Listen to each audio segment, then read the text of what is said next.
रात के हमसफर हिंदी कहानी में आपका स्वागत है। आज की रात हम एक बेहद कोमल और सुकून देने वाली कहानी सुनने जा रहे हैं जिसका नाम है सपनों के बदले मजदूरी। ये कहानी है एक राघव की जो ईंट भट्टे की तपती धूप में पसीना बहाता है, अपनी स्कूल की किताबों को धूल में छोड़कर अपने छोटे भाई बहनों की किताबें खुली रखने के लिए।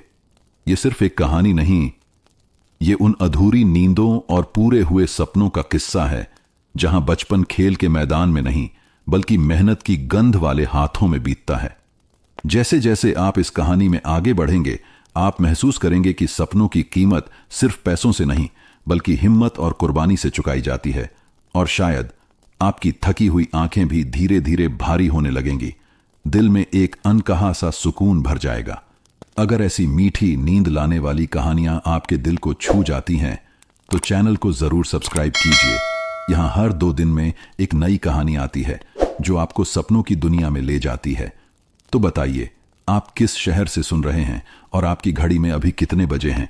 आपके हर कमेंट, हर लाइक से मुझे लगता है कि आप यहीं कहीं हैं, सुन रहे हैं, महसूस कर रहे हैं और इस नींद भरी यात्रा में मेरे साथ चल रहे हैं।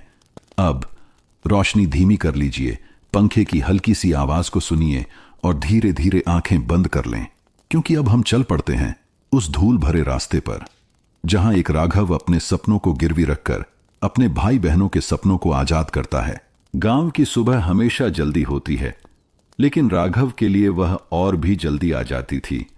सूरज निकलने से पहले ही वह उठ जाता, हाथ मुंह धोकर, पुराने से मैले कपड़े पहनकर बांस की एक टोकरी उठाता और ईंट भट्टे की ओर चल पड़ता। रास्ता करीब 2 किलोमीटर का था, लेकिन उस पर फैली धूल और कीचड़ उसे किसी लंबी यात्रा जैसा महसूस कराती। भट्टे पर पहुंचते ही गर्म हवा का झोंका उसके चेहरे से टकराता। मिट्टी, पसीने और धुएं की मिली जुली गंध उसकी नाक में भर जाती। चारों ओर लोग ईंटों की कतारें सजाने, गीली मिट्टी ढालने या पकी ईंटें ढोने में लगे होते। राघव पहली बार यहां आया था और उसे यह सब देखकर एक अजीब सा डर महसूस हुआ। मालिक ने आते ही कहा, चलो लड़के, समय नहीं है, जल्दी हाथ लगाओ। राघव ने हां में सिर हिलाया और बुजुर्ग मजदूर गफूर चाचा के पास चला गया। गफूर चाचा ने उसे सिखाया कि कैसे मिट्टी में पानी मिलाकर उसे सांचे में भरना है। पहली बार में ही उसका हाथ कांप गया, मिट्टी का आधा हिस्सा गिर गया। पास खड़े एक आदमी ने हंसकर कहा, अरे, भट्टे में काम ऐसे नहीं होता, यहां तो दिन रात खपना पड़ता है। दोपहर तक सूरज सिर पर आग बरसा रहा था। राघव की कमीज पसीने से भीग चुकी थी, उसके हाथ लाल हो गए थे, पैरों में कीचड़ चिपकी थी। फिर भी वह सोच रहा था, अगर मैं यह नहीं करूंगा तो घर में चूल्हा कैसे जलेगा। शाम को घर लौटते वक्त उसकी चाल धीमी हो चुकी थी, लेकिन जैसे ही उसने घर के आंगन में कदम रखा, छोटी बहन कविता दौड़कर आई। भैया, आज मास्टर जी ने कहा कि मैं क्लास में सबसे अच्छी पढ़ती हूं। राघव थकान भूलकर मुस्कुरा पड़ा। यही वह वजह थी जिसकी खातिर वह अपनी उम्र से पहले बड़ा हो गया था। उस रात लालटेन की मध्यम रोशनी में उसने कविता और गोपाल को किताबें खोलकर बिठाया। पसीने और मिट्टी से भरे हाथों से वह पन्ने पलटता, लेकिन आवाज में एक दृढ़ता थी। तुम दोनों को वहां पहुंचना है जहां मैं नहीं पहुंच सका। सुबह की हल्की ठंड अब बीत चुकी थी। राघव ईंट भट्टे से लौटकर आंगन में बैठा ही था कि मां ने पीतल की थाली में रोटी और नमक रख दिया। थाली देखकर राघव के दिल में एक कसक उठी।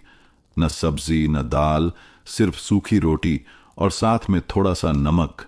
मां सरोजा देवी उसके सामने आकर बोली, बस बेटा, आज इतना ही है, कल शायद खेत वाले से थोड़ी सब्जी ले पाऊं। राघव ने मुस्कुराकर कहा, कोई बात नहीं मां, नमक भी मिठाई जैसा है जब घर के लोग साथ हों। अंदर से छोटी बहन कविता और भाई गोपाल भागते हुए आए। दोनों के हाथ में स्कूल की किताबें थीं। भैया, आज मास्टर जी ने कहा कि फीस अगले हफ्ते भरनी है, नहीं तो नाम कट जाएगा। गोपाल की आंखों में डर था, कविता का चेहरा उतरा हुआ। राघव ने चुपचाप रोटी का टुकड़ा मुंह में डाला। फीस भर जाएगी, तुम लोग पढ़ाई पर ध्यान दो। लेकिन भीतर वह जानता था कि मजदूरी से मिली रकम का आधा हिस्सा तो पहले ही ब्याज में चला जाएगा, बाकी से घर का खर्च भी मुश्किल से चलेगा। शाम को जब सूरज ढलने लगा, राघव फिर लालटेन की रोशनी में बच्चों को पढ़ाने बैठा। वह कविता से बोला, गुणा पहाड़ा याद कर लिया? हां भैया, कविता ने गर्व से जवाब दिया और पूरी ताल से दोहराया। गोपाल को उसने हिंदी पढ़ाई, फिर दोनों को गांव की पुरानी कहानियां सुनाई ताकि पढ़ाई मजेदार लगे। गांव के एक दो लोग रास्ते से गुजरते हुए ठिठक गए। एक आदमी ने हंसते हुए कहा, अरे भट्टे का लड़का मास्टर बना बैठा है, पहले खुद तो पढ़ ले।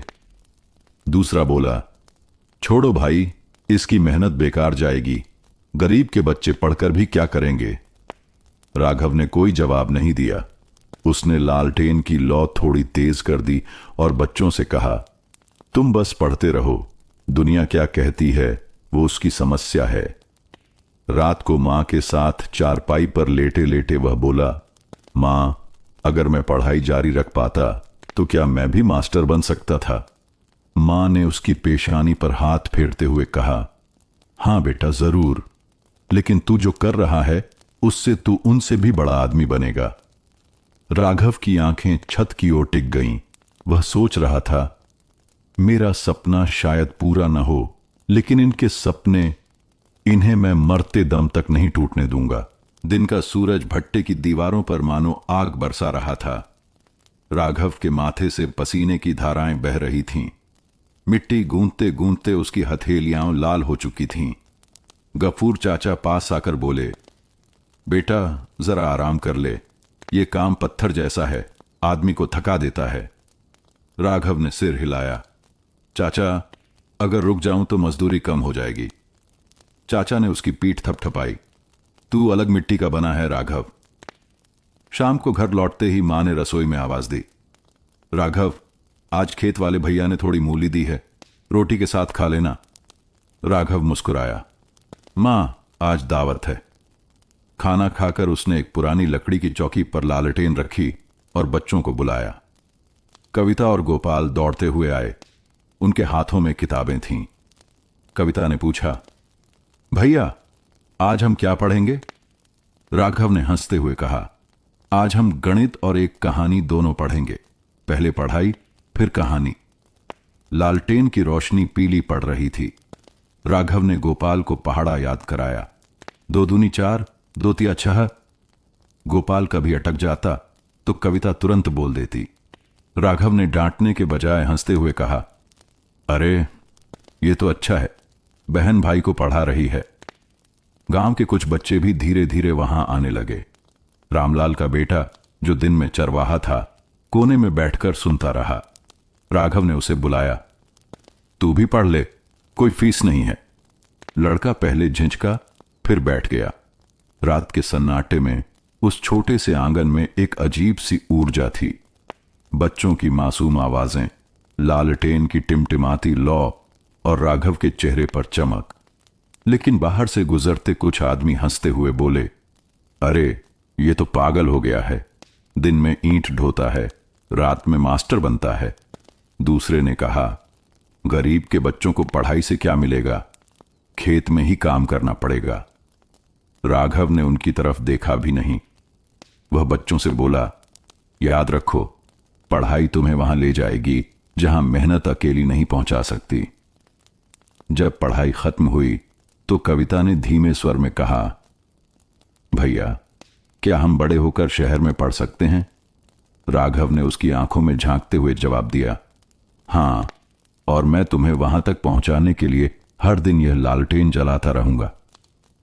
उस रात जब सब सो गए, राघव देर तक चौकी पर बैठा रहा। उसके हाथों में एक फटी हुई पुरानी किताब थी, गणित भाग 3। वह खुद भी पढ़ रहा था ताकि बच्चों को कल और अच्छे से पढ़ा सके। आसमान में चांद था और राघव के मन में बस एक ही ख्वाहिश, इन बच्चों के सपनों की रोशनी कभी बुझने नहीं दूंगा। सुबह की पहली किरण अभी गांव के खेतों पर बिखरी ही थी कि राघव टोकरी उठाकर भट्टे की ओर चल पड़ा। रास्ते में गफूर चाचा मिले। बेटा, आज मालिक पैसा देने वाला है, मेहनत का फल मिलेगा।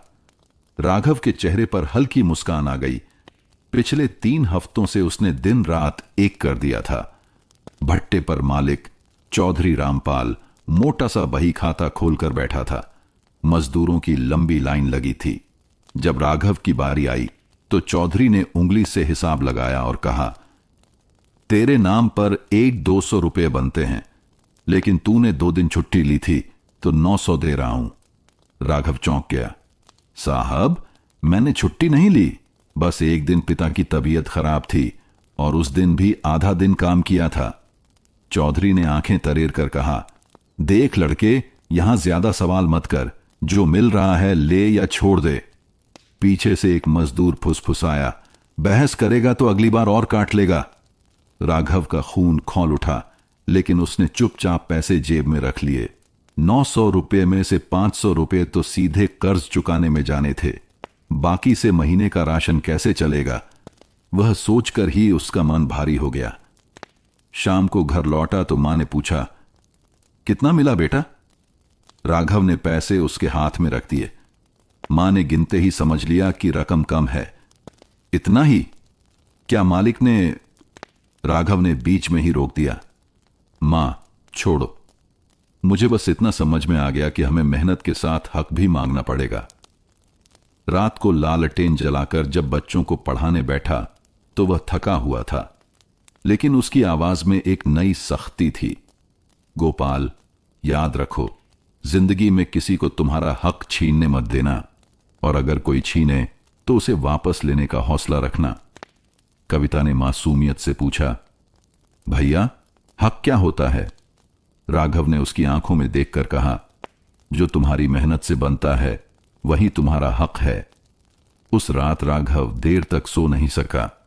वह सोचता रहा, मैं अकेला हूं, लेकिन अगर सब मजदूर मिलकर आवाज उठाए तो शायद हमें दबाया नहीं जा सके।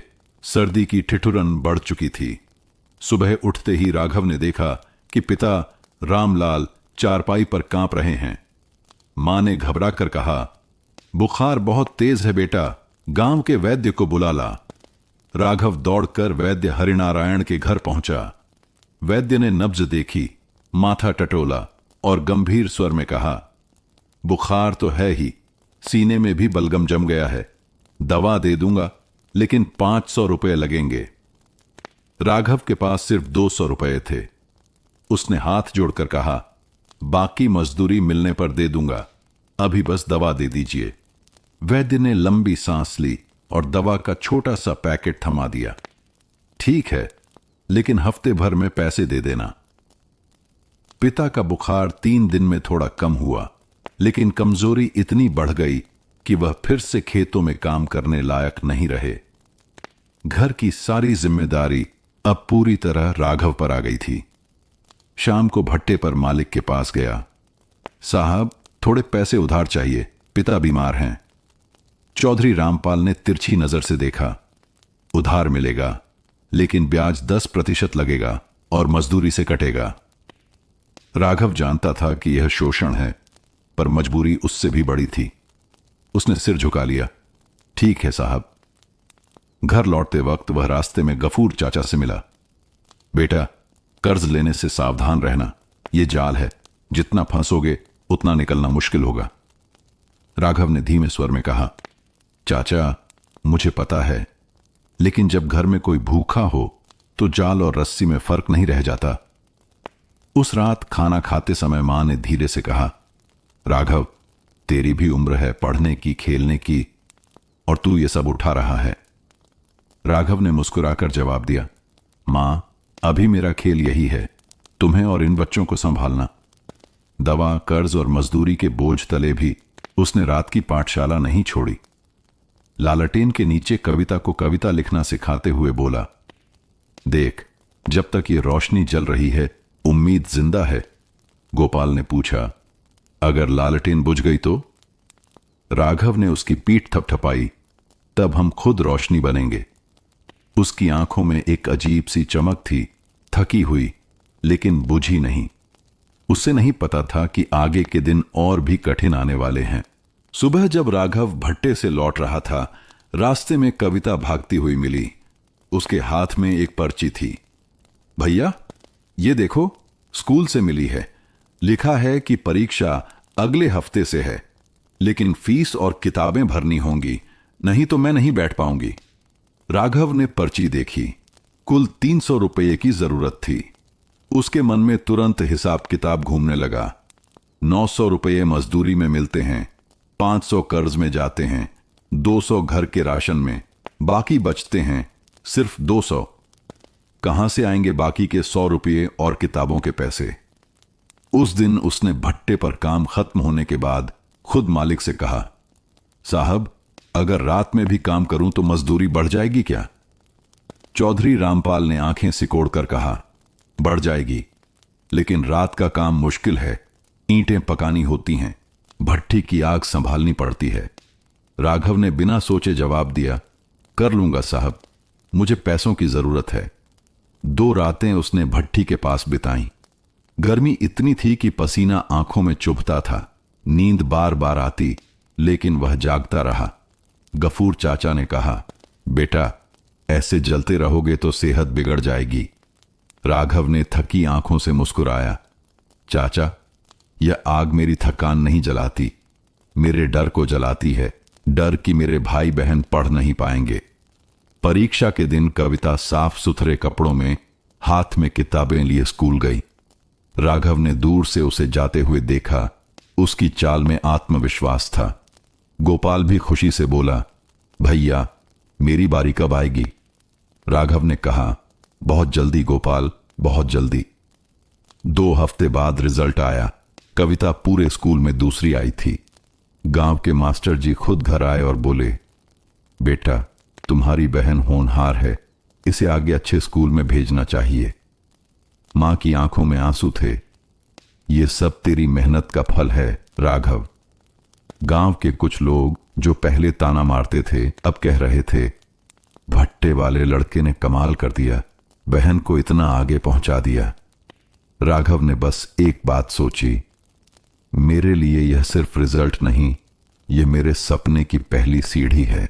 आसमान कई दिनों से धुंधला था, लेकिन उस दिन सुबह से ही काले बादल गांव पर मंडरा रहे थे। भट्टे के पास गफूर चाचा ने माथा उठाकर देखा। लगता है आज बारिश जमकर होगी। राघव ने मिट्टी गूंथते हुए कहा, बस आज का काम पूरा हो जाए, फिर जो होगा देखा जाएगा। दोपहर के बाद अचानक तेज हवा चली। भट्ठी के पास रखी कच्ची ईंटों की कतारें गिरने लगीं। फिर आसमान से मूसलाधार बारिश बरस पड़ी, ऐसी कि मिट्टी का हर सांचा टूट गया। गीली ईंटें कीचड़ में बदल गईं। मालिक चौधरी रामपाल गुस्से से चिल्ला रहा था, सब काम बर्बाद हो गया, अब मजदूरी कैसे दूंगा? मजदूर इधर उधर भाग रहे थे, ईंटों को बचाने की कोशिश कर रहे थे, लेकिन बारिश की मार के आगे सब नाकाम। राघव भी भीगते हुए ईंटें संभालने लगा, पर आधा काम मिट्टी में घुल चुका था। बारिश 3 दिन तक रुक रुक कर होती रही। भट्टे का काम पूरी तरह ठप पड़ गया। मालिक ने साफ कह दिया, जब तक मौसम ठीक नहीं होता कोई मजदूरी नहीं मिलेगी। राघव के पैरों तले जमीन खिसक गई। घर में पहले से राशन कम था और अब आय का स्रोत भी बंद। चौथे दिन मां ने बर्तन में झांका, बस आज रात के लिए आटा बचा है। कविता ने चुपचाप अपना हिस्सा गोपाल की थाली में डाल दिया। मुझे भूख नहीं है भैया। राघव ने यह देखा तो उसका गला भर आया। वह जानता था कविता झूठ बोल रही है। अगले दिन वह खेतों की ओर चला गया, जहां एक किसान ने उसे खरपतवार निकालने के काम पर रख लिया। मजदूरी बहुत कम थी, लेकिन कम से कम उस दिन घर में चूल्हा जल सका। रात को जब बच्चे सो गए, राघव चारपाई पर बैठा रहा। मां ने पास आकर पूछा, क्या सोच रहा है बेटा? उसने धीमे स्वर में कहा, मां, लगता है जैसे जिंदगी बार बार मुझे तोड़ना चाहती है, लेकिन मैं टूटूंगा नहीं। उसके चेहरे पर थकान थी, लेकिन आंखों में वही पुरानी लौ जो अब बारिश में भी बुझने को तैयार नहीं थी। बारिश थमने के बाद गांव की गलियां कीचड़ से भरी पड़ी थीं। भट्टे का काम अभी भी पूरी तरह शुरू नहीं हुआ था। राघव खेतों में छोटी मोटी दिहाड़ी कर रहा था ताकि घर का चूल्हा जलता रहे। एक दिन दोपहर में गांव के चौपाल पर कुछ लोग इकट्ठा थे।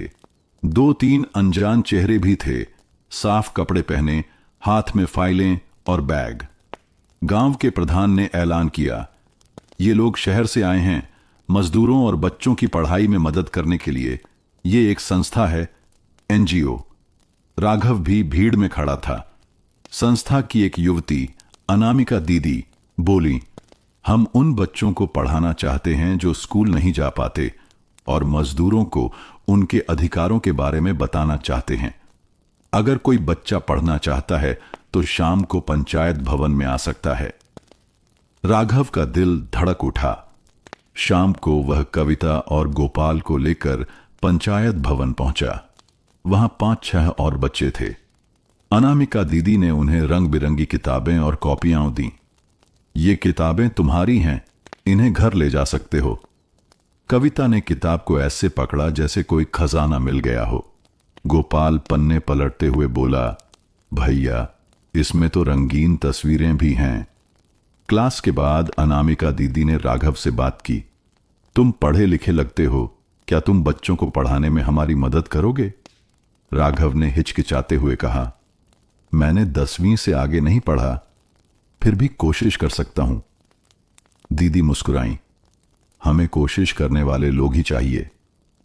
धीरे धीरे राघव शाम को बच्चों को एनजीओ की क्लास में पढ़ाने लगा। वह खुद भी नई चीजें सीख रहा था, मजदूरों के अधिकार, सरकारी योजनाएं और बच्चों के लिए मिलने वाली छात्रवृत्तियां।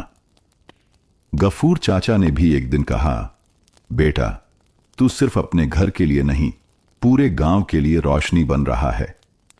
एक दिन अनामिका दीदी ने उसे एक फॉर्म दिया, ये मजदूर कल्याण योजना का है, इसमें भर दो तो तुम्हारे भाई बहन की स्कूल फीस सरकार देगी। राघव की आंखें भर आईं। दीदी अगर ये हो गया तो मेरे कंधों से आधा बोझ उतर जाएगा। उस रात लालटेन के नीचे राघव ने कविता और गोपाल को पढ़ाते हुए मन ही मन सोचा, शायद किस्मत हमेशा बेरहम नहीं होती, कभी कभी वो एक छोटी सी रोशनी भी भेज देती है। भट्टे पर काम धीरे धीरे फिर से तेज हो रहा था। गर्मियों की धूप में मिट्टी गूंदना, सांचे में ईंटें डालना और उन्हें धूप में सुखाना राघव का रोज का काम यही था। लेकिन अब उसके मन में एक बदलाव आ चुका था। एनजीओ से मिली जानकारी ने उसके अंदर हिम्मत भर दी थी। मजदूरी का हिसाब एक दिन राघव ने मालिक गिरधारी लाल से अपनी बकाया मजदूरी का हिसाब पूछा। मालिक ने पुरानी डायरी खोलकर कहा, तूने जितना लिया है उससे ज्यादा ही खा रहा है, अभी भी तेरे ऊपर 5,000 का कर्ज बाकी है। राघव ने शांत स्वर में जवाब दिया, मालिक मैंने जितनी मजदूरी की है उसका हिसाब लगाइए, और जो कर्ज था उसकी किश्तें भी कट चुकी हैं। आप ब्याज पर ब्याज जोड़ रहे हैं जो कानूनन गलत है। मालिक की भौहें सिकुड़ गईं। अरे अब तू मुझे कानून सिखाएगा? भूल मत, तेरे बाप का कर्ज मैं ही चुका रहा हूं। पहली बार ऊंची आवाज राघव ने गहरी सांस ली। मालिक कर्ज अलग बात है, मजदूरी अलग, और यह भी जान लीजिए मजदूरों को न्यूनतम मजदूरी मिलनी चाहिए। यह सरकार का नियम है। अगर आप हिसाब साफ नहीं करेंगे तो मैं श्रम विभाग में शिकायत करूंगा। गिरधारी लाल हंस पड़ा। अरे ओ, ये बड़े बड़े शब्द किसने सिखा दिए तुझे? ये गांव है, यहां तेरे जैसे लड़के सिर्फ काम करते हैं, सवाल नहीं पूछते। साथी मजदूरों की चुप्पी, आसपास खड़े बाकी मजदूर चुपचाप सब सुन रहे थे। किसी की हिम्मत नहीं हो रही थी कि राघव का साथ दे। गफूर चाचा ने धीरे से उसके कंधे पर हाथ रखा। बेटा देख समझकर बोल, मालिक से दुश्मनी महंगी पड़ती है। राघव ने मन में सोचा, अगर मैं आज चुप रहा तो यह जुल्म हमेशा चलता रहेगा। खुली धमकी मालिक ने गुस्से में कहा, कल से तेरी और तेरे घर वालों की यहां जरूरत नहीं। जो खा लिया सो खा लिया, अब निकल यहां से। राघव ने सीधा उसकी आंखों में देखते हुए कहा, मालिक हम मजदूर हैं, भीख मांगने वाले नहीं, हमारा हक लेकर रहेंगे, चाहे यहां से जाना पड़े या कानून का दरवाजा खटखटाना पड़े। अंत में चुप्पी। लेकिन उस दिन राघव को भट्टे से निकाल नहीं दिया गया। शायद मालिक को लगा कि अभी टकराव से उसका ही नुकसान होगा। लेकिन एक बात साफ थी, राघव ने अपने हक के लिए पहली बार खुलकर आवाज उठाई थी और अब वो पीछे हटने वाला नहीं था। उस रात लालटेन के नीचे उसने कविता को पढ़ाते हुए कहा, हमारी लड़ाई सिर्फ किताबों की नहीं, हक की भी है, और जब हक की लड़ाई लड़ी जाती है तो डर पीछे रह जाता है। भट्टे पर मालिक से हुई बहस को एक दिन भी नहीं बीता था, लेकिन उसकी चर्चा गांव के कोने कोने तक पहुंच गई थी। चौपाल पर चर्चा शाम को गांव की चौपाल पर पीपल के पेड़ के नीचे बैठे बुजुर्ग हुक्का गुड़गुड़ा रहे थे। एक ने कहा, अरे सुना, राघव ने गिरधारी लाल को कानून समझा दिया। दूसरे ने हंसते हुए जवाब दिया, हां, पर देखना, कल तक उसकी अकड़ ठंडी कर देंगे। गफूर चाचा पास ही बैठे थे। उन्होंने धीरे से कहा, अकड़ नहीं थी, हक था। जो सही है वो बोलना चाहिए। लेकिन उनके शब्द हवा में घुलकर रह गए। कोई खुलकर राघव का समर्थन करने से डर रहा था। महिलाएं और फुसफुसाहट गांव की औरतें कुएं पर पानी भरते हुए आपस में फुसफुसा रही थीं। वो लड़का बहादुर है, मालिक की आंखों में आंख डालकर बोला। दूसरी ने धीरे से कहा, बहादुरी ठीक है, पर मालिक से दुश्मनी पालेगा तो पूरा घर भूखा रह जाएगा। बच्चों की नजर गांव के बच्चे, जो कभी राघव को सिर्फ भट्टे वाला भाई समझते थे, अब उसे हीरो की तरह देखने लगे थे। कविता ने भी स्कूल में अपनी सहेलियों से गर्व से कहा, मेरे भाई ने किसी से डरकर बात नहीं की।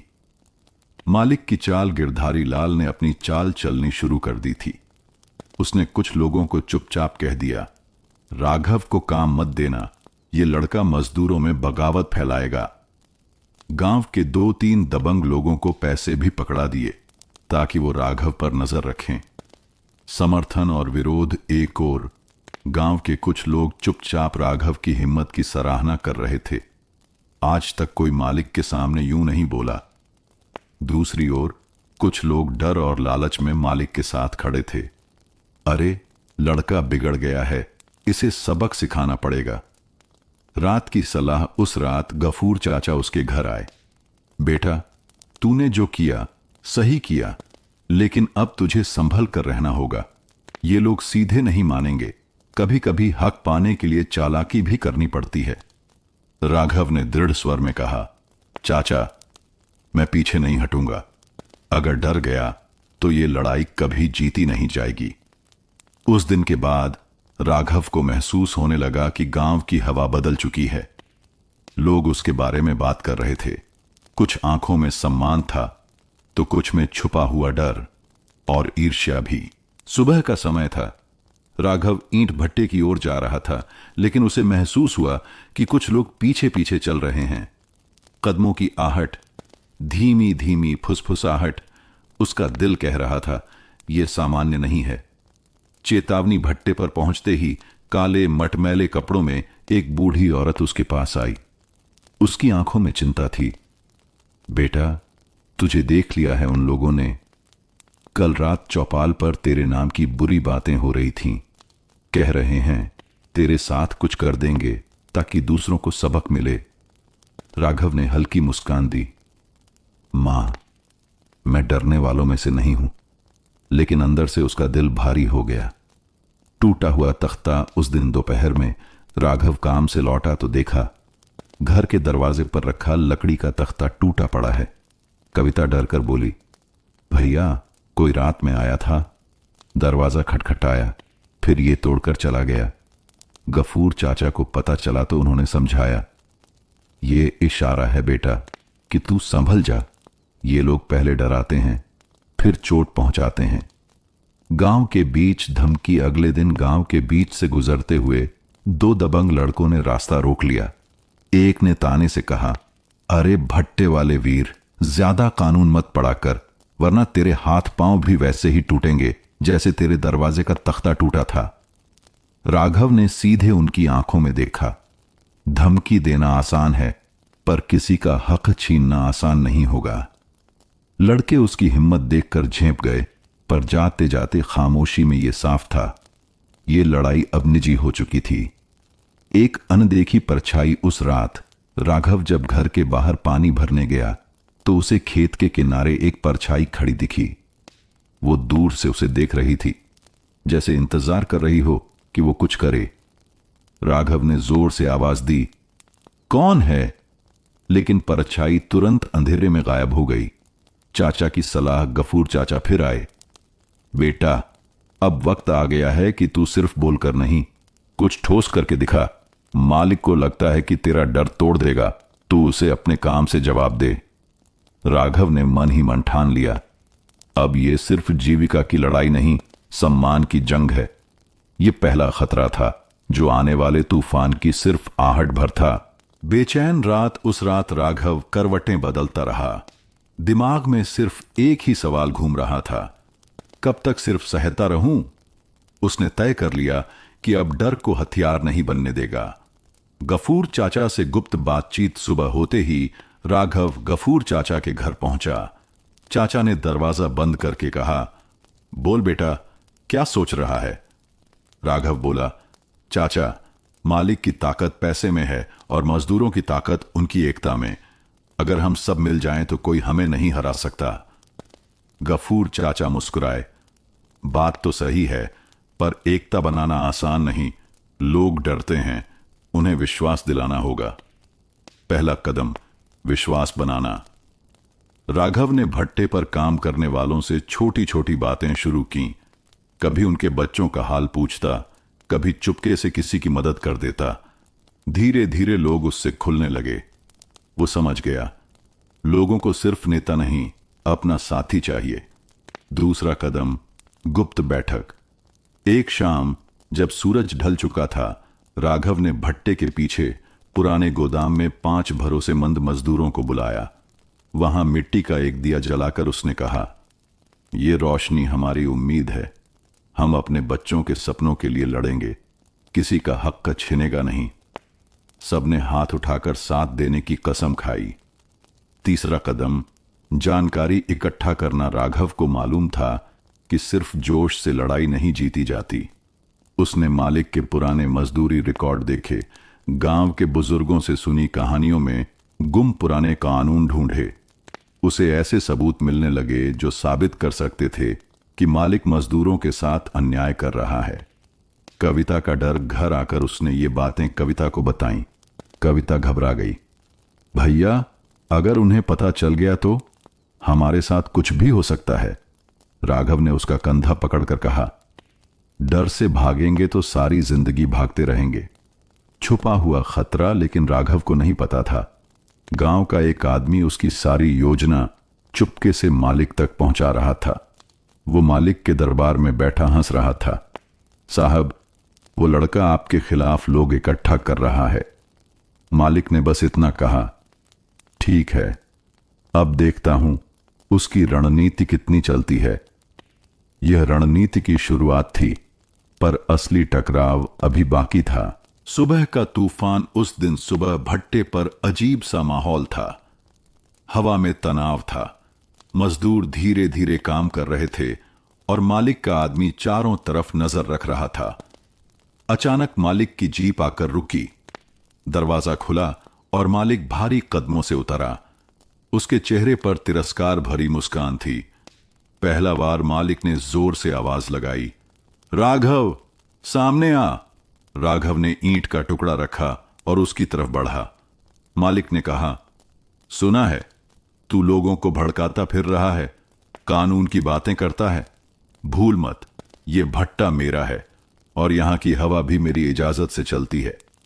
राघव ने शांत स्वर में कहा, हवा भगवान की है और हक इंसान का। आपके पास भट्टा है, पर हमारी मेहनत के बिना यह सिर्फ मिट्टी है। चुप्पी में खौलता गुस्सा। मजदूरों की भीड़ धीरे धीरे इकट्ठी होने लगी।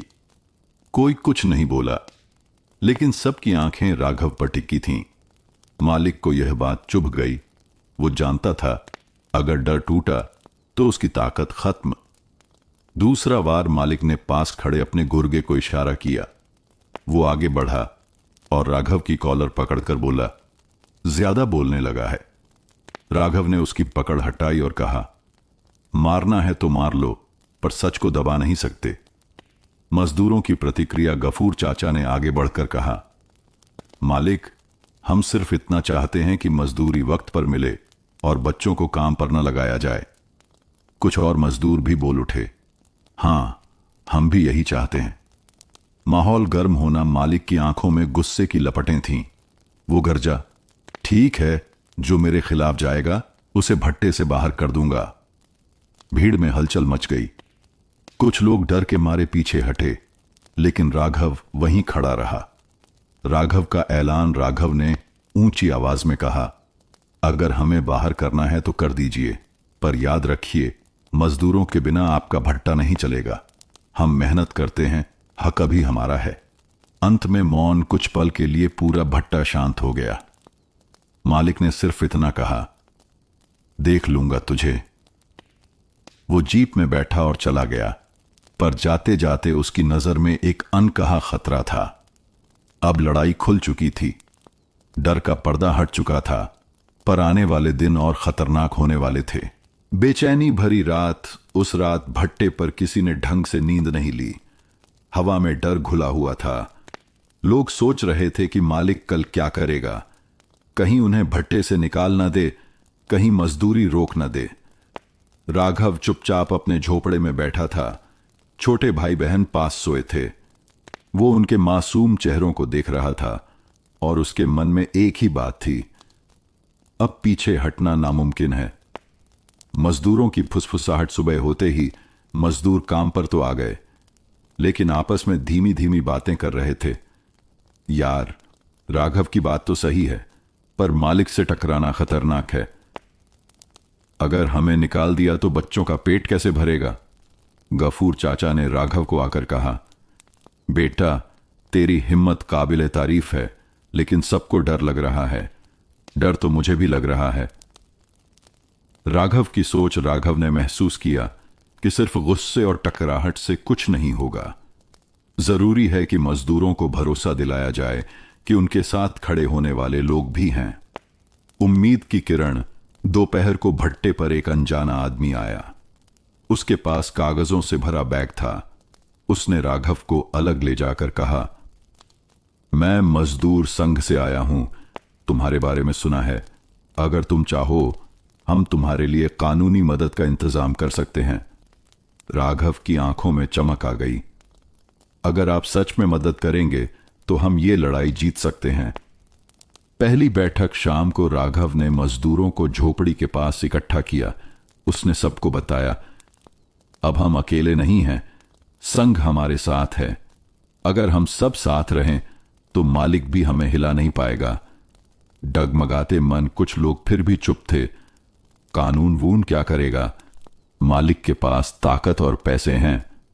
राघव ने जवाब दिया, ताकत भीड़ में है और हम ही वो भीड़ हैं।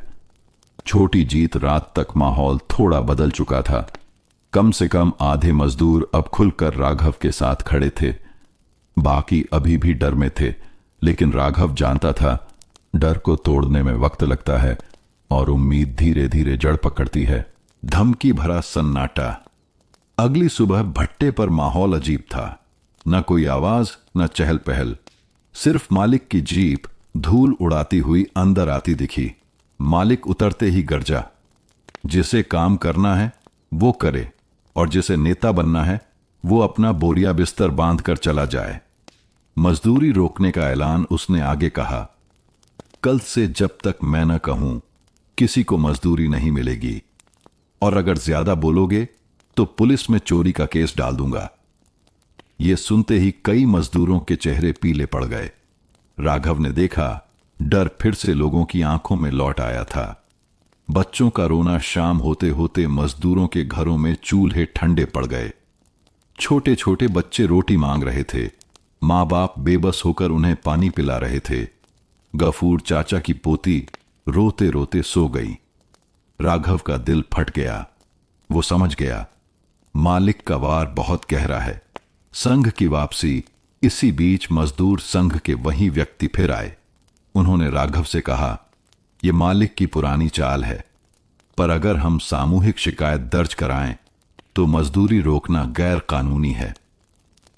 हिम्मत जुटाने की कोशिश राघव ने रात में फिर बैठक बुलाई। उसने सबको समझाया, देखो, यही मौका है जब हमें हार मानने का मन करेगा, पर अगर हम टूट गए तो यह हाल हमेशा रहेगा। कुछ मजदूर रो पड़े। बच्चों को भूखा देखकर हिम्मत टूट जाती है।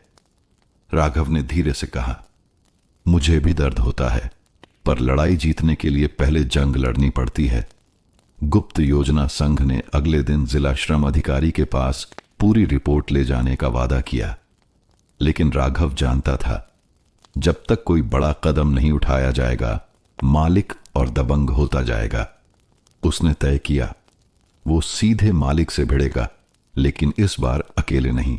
मालिक के दफ्तर में कदम अगली सुबह राघव ने नाश्ता तक नहीं किया। वो सीधे मालिक के दफ्तर की ओर चल पड़ा। भट्टे पर काम करने वाले लोग उसे जाते हुए देख रहे थे। कुछ की आंखों में डर, कुछ की आंखों में उम्मीद थी। मालिक की हंसी। मालिक कुर्सी पर पैर फैलाकर बैठा था, हाथ में बीड़ी और चेहरे पर तिरस्कार भरी मुस्कान। उसने राघव को देखते ही कहा, आ गए नेताजी, क्या चाहिए अब? या फिर मजदूरों को भड़काने का नया तरीका ढूंढ रहे हो? सीधी बात। राघव ने एक पल भी घंवाया नहीं। मैं भड़काने नहीं आया, मैं सच बताने आया हूं। आपने मजदूरी रोककर बच्चों का पेट रोका है और यह कानूनन अपराध है। मालिक जोर से हंसा। कानून? यहां मैं ही कानून हूं। चुनौती। राघव ने शांत लेकिन ठोस आवाज में कहा, नहीं मालिक, अब कानून आप नहीं हैं। हमने जिला श्रम अधिकारी के पास शिकायत दर्ज करा दी है, और अगर आपने मजदूरी नहीं दी तो यह भट्टा अगले महीने बंद हो जाएगा। पहली बार डर की झलक मालिक के चेहरे पर। कुछ पल के लिए अनिश्चितता की लकीर आई, पर उसने जल्दी से खुद को संभाला। तू मुझे धमका रहा है? राघव ने जवाब दिया, नहीं, सच बता रहा हूं। अब मजदूरों का डर खत्म हो चुका है। बाहर की गूंज। बाहर दर्जनों मजदूर जमा हो गए थे। उनकी मौजूदगी ने माहौल बदल दिया। पहली बार मालिक ने देखा, भीड़ उसकी आंखों में आंखें डालकर देख रही है, झुकी हुई नहीं। राघव का अंतिम वाक्य। राघव ने जाते जाते कहा, हम मजदूरी के लिए भी लड़ेंगे और बच्चों के स्कूल के लिए भी। अब या तो आप बदल जाइए या ये भट्टा बदल जाएगा। खाली बर्तन भरे दिल। मालिक ने अब तक मजदूरी नहीं दी थी। रसोई में आटा खत्म हो चुका था। दाल की थैली में सिर्फ मुट्ठी भर दाने बचे थे। बच्चों की प्लेट में आधा आधा रोटी रखना माओं के लिए सबसे मुश्किल काम था। राघव का दर्द। राघव ने खुद कई दिन से भरपेट खाना नहीं खाया। वो सोचता, मैं मजदूरी के लिए लड़ तो रहा हूं, लेकिन इन लोगों की भूख का क्या? पहली सामूहिक योजना। एक रात सभी मजदूरों ने टीन की छत के नीचे बैठक की। किसी ने कहा, हम में से जो जो थोड़ा थोड़ा अनाज बचा है उसे इकट्ठा कर देते हैं। दूसरे ने जोड़ा, और जंगल से लकड़ी लाकर सामूहिक रसोई बनाते हैं। बच्चों की मुस्कान वापस। अगले दिन पहली बार सबने एक साथ खाना खाया। थोड़ा था, लेकिन प्यार से भरा हुआ। बच्चों की हंसी लौट आई, और यही हंसी मालिक के खिलाफ सबसे बड़ी ताकत बनने वाली थी। उम्मीद का बीज। राघव ने सोचा, भूख हमें तोड़ सकती है, लेकिन अगर हम मिलकर खाएंगे तो हम हारेंगे नहीं। एक सुबह की हलचल। सुबह सुबह राघव के हाथ में एक अखबार आया। यह अखबार पास के गांव का एक बूढ़ा किसान अपने सब्जी के थैले में लपेट कर लाया था। पहले तो राघव ने सोचा कि कागज बस आग जलाने के काम आएगा, लेकिन फिर उसकी नजर पड़ी एक छोटे से कॉलम पर। ईंट भट्टों में मजदूरों का शोषण, सरकार ने ली संज्ञान। दिल की धड़कन तेज। राघव ने पूरा पैराग्राफ पढ़ा। एक रिपोर्टर ने लिखा था कि राज्य में कई ईंट भट्टों पर मजदूरी रोककर और कर्ज में फंसाकर मजदूरों को बंधुआ बनाया जा रहा है। सरकार ने कहा, जांच के आदेश दे दिए गए हैं। मजदूरों में सरगर्मी राघव ने खबर सबको सुनाई। मजदूरों की आंखों में एक नई चमक आ गई। मतलब कोई हमारी बात सुन रहा है। किसी ने कहा, अगर ये रिपोर्ट यहां भी पहुंचे तो हमें आजादी मिल सकती है। मालिक की बेचैनी। मालिक ने भी खबर पढ़ ली थी। उसने देखा कि मजदूर फुसफुसा रहे हैं। चेहरों पर डर की जगह उम्मीद है। उसकी नींद उड़ गई। कहीं सरकार की टीम वाकई आ गई तो उसका खेल खत्म। राघव का फैसला राघव ने ठान लिया। ये वक्त है, हमें चुप नहीं रहना है। अगर सरकारी लोग आए तो हम सब सच बोलेंगे। दोपहर की धूप तेज थी। ईंटों के ढेर के बीच मजदूर पसीना पोंछते हुए अपना काम कर रहे थे। तभी दूर से एक जीप के हॉर्न और सायरन की आवाज आई। सबकी गर्दन एक साथ मुड़ गई। धूल के बादल में गाड़ियां, दो सफेद जीपें और एक मोटरसाइकिल धूल उड़ाती हुई भट्टे के मुख्य गेट पर आकर रुकी। जीप से 3 लोग उतरे। सरकारी वर्दी में एक अधिकारी, एक फाइल हाथ में लिए आदमी और साथ में एक कैमरा लिए फोटोग्राफर। मजदूरों में फुसफुसाहट। सरकार से आए हैं। राघव, अब बोलने का वक्त है। किसी के चेहरे पर डर, किसी पर उत्साह, तो किसी पर यह यकीन ही नहीं कि कोई मदद करने आया है। मालिक की घबराहट। मालिक ने तुरंत आगे बढ़कर सरकारी अफसर को नमस्ते की। सर, सब ठीक है यहां। मजदूर खुश हैं, बस मौसम थोड़ा गर्म है। उसकी मुस्कान बनावटी थी। राघव की हिम्मत। अधिकारी ने चारों तरफ नजर डाली और मजदूरों से पूछा, कोई शिकायत है? सन्नाटा छा गया। सबकी नजरें राघव पर टिक गईं। राघव ने गहरी सांस ली और जोर से बोला, हां, हमारी मजदूरी रोकी जाती है। हमसे कर्ज का नाम लेकर सालों साल काम कराया जाता है।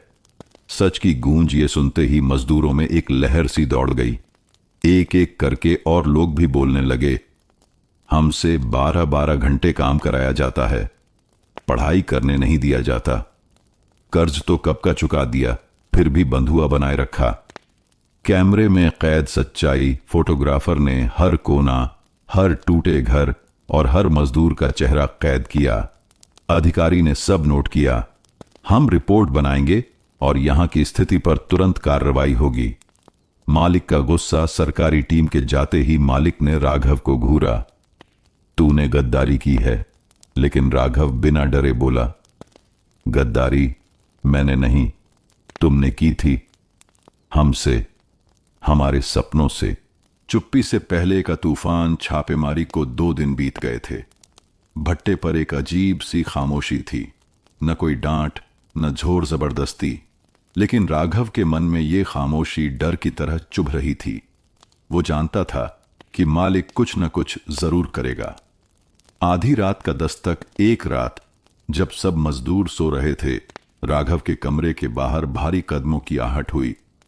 दरवाजा जोर से खटखटाया गया। बाहर आ, बात करनी है, मालिक के सबसे भरोसेमंद आदमी ने कहा। धमकी का साया राघव को बाहर खींचकर अंधेरे में ले जाया गया। मालिक वहां खड़ा था। उसकी आंखों में गुस्सा और तिरस्कार। सरकार से शिकायत? तू सोचता है मैं कुछ नहीं कर सकता? मजदूरों को डराना। अगले दिन मजदूरों में अफवाह फैल गई। सरकारी लोग अब महीनों तक नहीं आएंगे। जो बोलेंगे उनका काम छिन जाएगा। कुछ लोग राघव से दूरी बनाने लगे क्योंकि वो भी डरे हुए थे।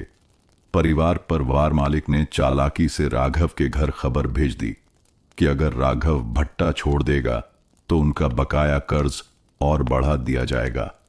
राघव की मां रो पड़ी। बेटा, अपनी जान और परिवार की सलामती पहले सोच। अकेलापन। राघव ने महसूस किया कि जो मजदूर पहले उसके साथ खड़े थे अब चुपचाप अपने अपने कोनों में काम कर रहे हैं। उसकी दोस्ती, उसकी हिम्मत, सब पर सवाल उठ रहे थे। भीतर की आग। लेकिन राघव के भीतर एक आग और तेज जल रही थी। उसने तय किया, मालिक चाहे जो कर ले, मैं अपनी आवाज वापस नहीं लूंगा। अनजाने मददगार। उसी शाम गांव से एक बुजुर्ग शिक्षक भट्टे पर आए। वो राघव के पुराने स्कूल के मास्टर जी थे। उन्होंने धीमे से कहा, बेटा डर मत, बाहर बहुत लोग हैं जो तुम्हारे साथ खड़े हैं। लेकिन सही वक्त का इंतजार करना होगा। पुराने मास्टर जी का आगमन भट्टे की धूल धक्कड़ में सफेद कुर्ता पायजामा पहने एक परिचित चेहरा आया। मास्टर रामशरण। उनका झुका हुआ शरीर, लेकिन आंखों में वही पुराना आत्मविश्वास। यादों की लौ राघव ने उन्हें देखते ही अपने स्कूल के दिन याद कर लिए, जब मास्टर जी उसे पढ़ाई में अच्छा करने पर पीठ थपथपाते थे। मास्टर जी ने मुस्कुरा कर कहा, बेटा, मैंने सुना है तूने बड़ा काम किया है। हिम्मत के बोल मास्टर जी ने धीरे धीरे कहा, हर सच्ची लड़ाई आसान नहीं होती, लेकिन अगर तेरे जैसे लोग नहीं होंगे तो बदलाव कभी नहीं आएगा। राघव के दिल में कई दिनों बाद कोई गर्माहट आई। किताबों का तोहफा उन्होंने अपने थैले से 2 पुरानी किताबें और एक नोटबुक निकाली। इन्हें रख लें, शाम को अपने छोटे भाई बहनों को पढ़ा। राघव ने किताबों को ऐसे पकड़ा जैसे किसी ने अंधेरे में दिया जला दिया हो। बच्चों की आंखों में चमक उस शाम जब राघव ने भट्टे के कोने में बैठकर अपने भाई बहनों को पढ़ाना शुरू किया, उनकी आंखें चमक उठीं। छोटे छोटे सवाल, बड़ी बड़ी जिज्ञासाएं, ये सब राघव को ताकत देने लगे। मजदूरों की फुसफुसाहट धीरे धीरे कुछ और मजदूर अपने बच्चों को भी राघव के पास भेजने लगे। भले ही मालिक को यह बात पसंद न थी, लेकिन वो रोक भी नहीं पा रहा था, क्योंकि ये पढ़ाई काम के बाद होती थी। भीतर उठता संकल्प राघव ने महसूस किया, अगर मैं एक एक बच्चे को अंधेरे से निकाल सकूं तो मालिक की धमकियां भी हार जाएंगी। मास्टर जी का वादा जाने से पहले मास्टर जी ने कहा, मैं बाहर से मदद जुटाने की कोशिश करूंगा, बस तू पढ़ाई और हिम्मत छोड़ना मत। भट्टे के पीछे जहां टूटी ईंटों का ढेर और एक सूखा पेड़ खड़ा था, राघव ने बच्चों को इकट्ठा करना शुरू किया। कोई चटाई नहीं, बस जमीन पर बोरी बिछाकर पाठशाला शुरू हुई। बच्चों की उत्सुकता शुरुआत में सिर्फ उसके भाई बहन और 2-3 मजदूरों के बच्चे आते थे, लेकिन जब उन्होंने अक्षर पहचानना शुरू किया, कहानियां सुनने लगे, तो बाकी बच्चे भी खींचे चले आए। मालिक की नजर, मालिक ने यह सब दूर से देखा। उसकी भौहें सिकुड़ी। ये लड़का अब बच्चों को पढ़ाएगा, काम कौन करेगा? लेकिन वह जानता था कि खुलेआम रोकना मजदूरों में नाराजगी फैला सकता है। पहली किताब का चमत्कार मास्टर जी की दी हुई पुरानी हिंदी की किताब बच्चों के लिए जादू जैसी थी। हर पन्ना पलटते हुए वे नई दुनिया देखते, जहां न ईंट का धुआं था, न मालिक की गालियां, बस सपनों का उजाला। अक्षर से उम्मीद तक राघव ने उन्हें अ से अन्न और इक से किताब सिखाया। हर बार जब कोई बच्चा पहला शब्द पढ़ लेता, उसके चेहरे पर ऐसी खुशी होती जैसे किसी ने उसे नया खिलौना दे दिया हो। बड़ों की सोच में बदलाव धीरे धीरे मजदूर औरतें भी बैठने लगीं। वे सिर्फ सुनती, लेकिन उनके चेहरों पर भी सीखने की चाह दिखने लगी। राघव समझ गया, यह सिर्फ बच्चों की नहीं, पूरे समाज की लड़ाई है। शाम की रोशनी जब सूरज ढलने लगता, पेड़ की छाया में बैठकर बच्चों के होठों से कविता और पहाड़े निकलते।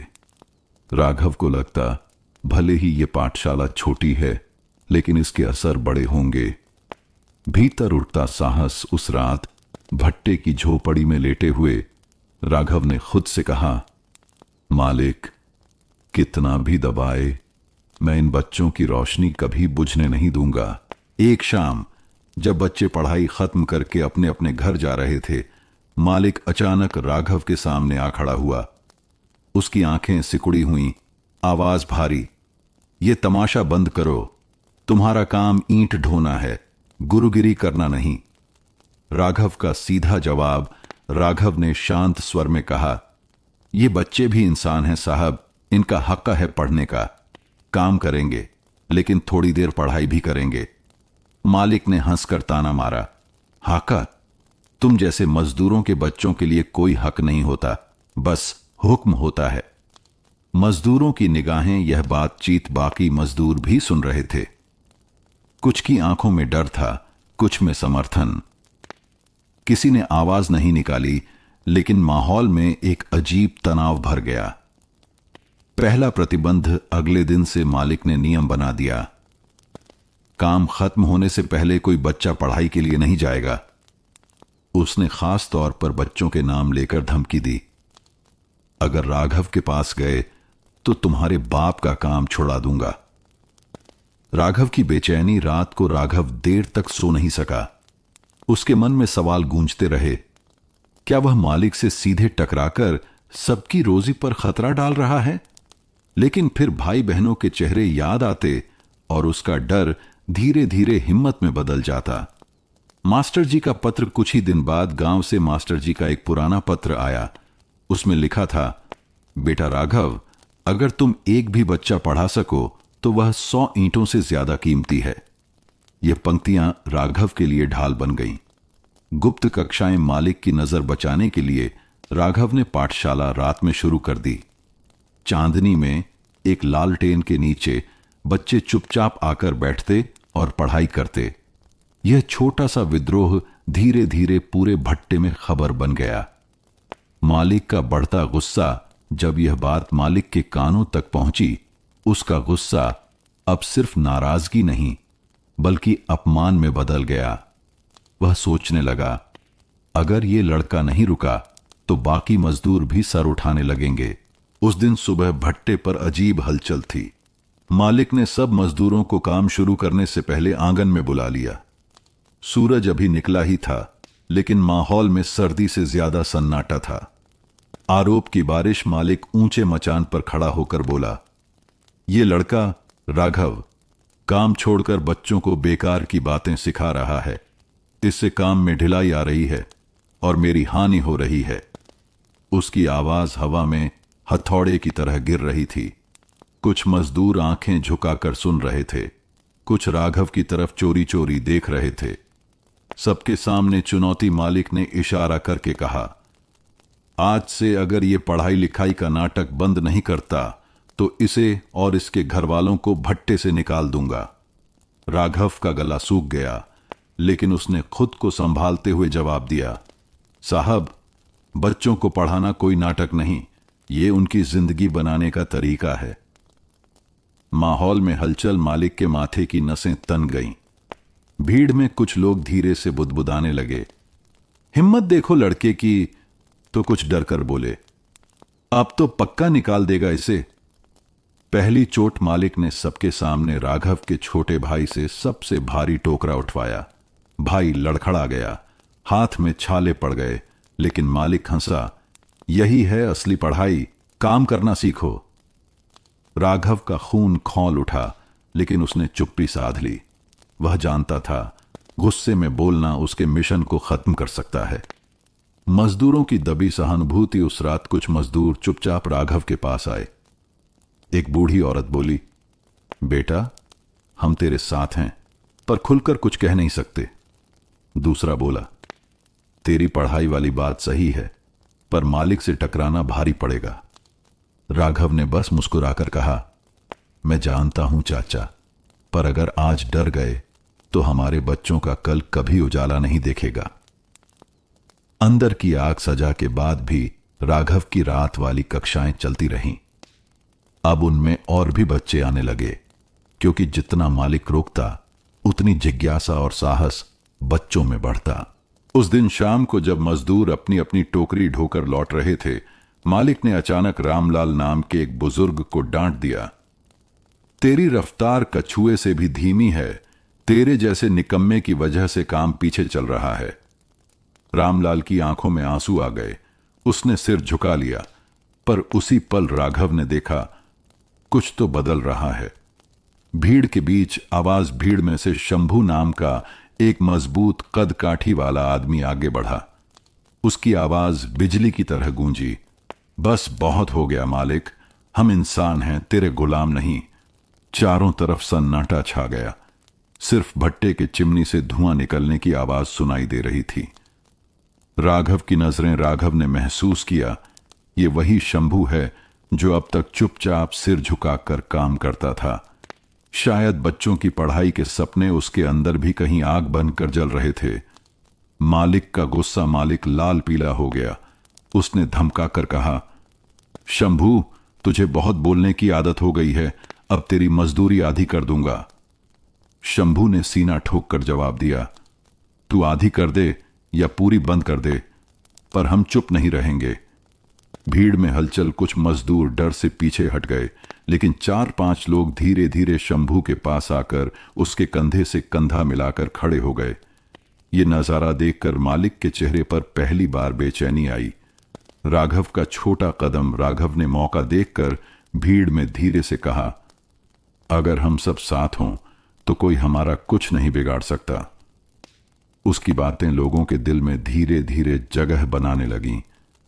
विद्रोह की शुरुआत उस दिन भले ही कोई बड़ा फैसला नहीं हुआ, लेकिन पहली बार मालिक ने महसूस किया कि मजदूर अब सिर्फ सिर झुकाकर आदेश मानने वाले नहीं रहे। भीतर का डर, शंभू की बातों और कुछ मजदूरों के एक साथ खड़े होने के बाद मालिक की नींद उड़ गई थी। उसे लगा, अगर ये सब एकजुट हो गए तो मजदूरी बढ़ाने या कर्ज माफ करने की मांग करेंगे। मीठी बातों का जाल। अगली सुबह मालिक भट्टे पर आया, चेहरे पर बनावटी मुस्कान। उसने मजदूरों से कहा, भाइयों, कल की बात गुस्से में निकल गई थी। मैं तुम सबके लिए नई योजना लाया हूं। जो ज्यादा काम करेगा उसे बोनस मिलेगा। राघव की शंका। राघव को यह बात कुछ अजीब लगी। उसे लगा, यह मजदूरों को तोड़ने की चाल है, ताकि हर कोई दूसरे से ज्यादा काम करे और एक दूसरे से कटने लगे। अंदर ही अंदर बंटवारा योजना का असर जल्दी दिखने लगा। कुछ मजदूर बोनस की लालच में दूसरों से आगे निकलने की कोशिश करने लगे। भट्टे पर अब मित्रता की जगह प्रतियोगिता ने ले ली। शंभू की नाराजगी। शंभू ने राघव से कहा, देखा मालिक ने क्या कर दिया। कल तक जो लोग साथ थे, आज वो एक दूसरे को संदेह की नजर से देख रहे हैं। राघव ने गंभीर स्वर में कहा, यह पहली चाल है, अगली चाल और खतरनाक होगी। मालिक की दूसरी चाल। कुछ दिनों बाद मालिक ने सबके बच्चों के लिए पुराने कपड़े और मिठाई बांटी। मजदूरों के दिल में थोड़ी नरमी आ गई, लेकिन राघव समझ गया, यह रिश्वत है जिससे मजदूरों का गुस्सा ठंडा हो जाए। राघव का फैसला। राघव ने ठान लिया कि अब उसे खुलेआम नहीं, बल्कि चुपचाप लोगों के दिल और दिमाग एक करने होंगे, ताकि कोई चाल उन्हें दोबारा न तोड़ सके। रात का अंधेरा, उम्मीद की रोशनी। दिन भर की मजदूरी के बाद जब भट्टा शांत हो जाता, चिमनियों से धुआं कम हो जाता और आंगन में बस झींगुरों की आवाज गूंजती, तब राघव कुछ मजदूरों को धीरे धीरे एक कोने में बुलाता। पहला पाठ। राघव मिट्टी पर एक लकड़ी से अक्षर बनाकर समझाता, ये अक है, ये एक है। अगर हम पढ़ना लिखना जानेंगे तो किसी के भी कागज में फंसेंगे नहीं। मजदूरों की आंखों में थकान के साथ साथ एक नई चमक दिखाई देती। महिलाएं भी शामिल। धीरे धीरे मजदूरों की पत्नियां भी इन गुप्त कक्षाओं में आने लगीं। वे बच्चों को गोद में लेकर ध्यान से सुनती। किसी को लगता, हम अब सिर्फ मजदूर नहीं रहेंगे, हम अपने बच्चों को अंधेरे से निकालेंगे। मालिक को भनक। एक दिन मालिक के चौकीदार ने दूर से देखा कि कुछ लोग रात में एक साथ बैठे हैं। उसने मालिक को खबर दी। मालिक ने सोचा, ये लोग पढ़ना सीख रहे हैं, ये खतरे की घंटी है। खतरे का सामना। अगली सुबह मालिक ने सबको धमकाया, जो भी रात में फालतू बातें करने जुटेगा उसकी मजदूरी काट ली जाएगी। मजदूर डर गए, लेकिन राघव ने फुसफुसाकर कहा, हम मिलना बंद नहीं करेंगे, बस तरीका बदलेंगे। नई योजना अब कक्षा खुले में नहीं, बल्कि एक पुराने खाली भट्ठे के अंदर लगने लगी। दीवारों से रिश्ती मिट्टी की ठंडी गंध के बीच अक्षरों और सपनों की खुशबू फैलने लगी। पढ़ाई का असर। गुप्त कक्षाओं को कई महीने बीत चुके थे। अब मजदूर अपना नाम लिखना सीख चुके थे, गिनती पहचानने लगे थे और कुछ तो सरल वाक्य भी पढ़ लेते थे। मालिक की चाल। मालिक ने मजदूरी बांटते समय, जैसा वो हमेशा करता था, कई मजदूरों की गिनती कम करके बताई। लेकिन इस बार मजदूरों ने हिसाब खुद किया। एक बुजुर्ग मजदूर ने कागज पर मालिक को दिखाया, देखिए, आपने जो लिखा है वो गलत है, हमारी मजदूरी इतनी बनती है। मालिक की हैरानी। मालिक हैरान रह गया। तुम्हें हिसाब करना किसने सिखा दिया? भीड़ में से राघव की आंखें शांत लेकिन दृढ़ थीं। मजदूरों का आत्मविश्वास, इस घटना ने मजदूरों में आत्मविश्वास भर दिया। अब वे सिर्फ आदेश मानने वाले नहीं थे, बल्कि अपने हक के लिए बोलने वाले बन चुके थे। पहली जीत का जश्न रात को गुप्त कक्षा में सबने मिलकर गुड़ और चाय के साथ छोटा सा जश्न मनाया। बच्चों ने गाना गाया, महिलाओं ने ताली बजाई और राघव ने बस मुस्कुराकर कहा, यह तो बस शुरुआत है। बदलाव की लहर मजदूरों में एक नया जोश था। अब वे थकान में भी हंसी ढूंढ लेते, रात में पढ़ाई करते और बच्चों को सपने दिखाते। राघव के लिए यह पल सपने पूरे होने जैसा था। गांव में खबर, गांव के बाहर पास के बाजार में खबर फैलने लगी। भट्ठे के मजदूर पढ़ना लिखना सीख रहे हैं। कुछ लोगों ने इसे सराहा, लेकिन कुछ ने इसे खतरे की घंटी माना। मालिक की चुप्पी, मालिक अब तक सीधे टकराने से बच रहा था। उसके चेहरे पर एक अजीब सी मुस्कान रहती थी, जैसे वो कुछ सोच रहा हो। शांत शाम, एक शाम काम जल्दी खत्म हो गया। आसमान गुलाबी था, हवा में ठंडक थी। राघव ने सोचा, शायद अब सब ठीक हो जाएगा।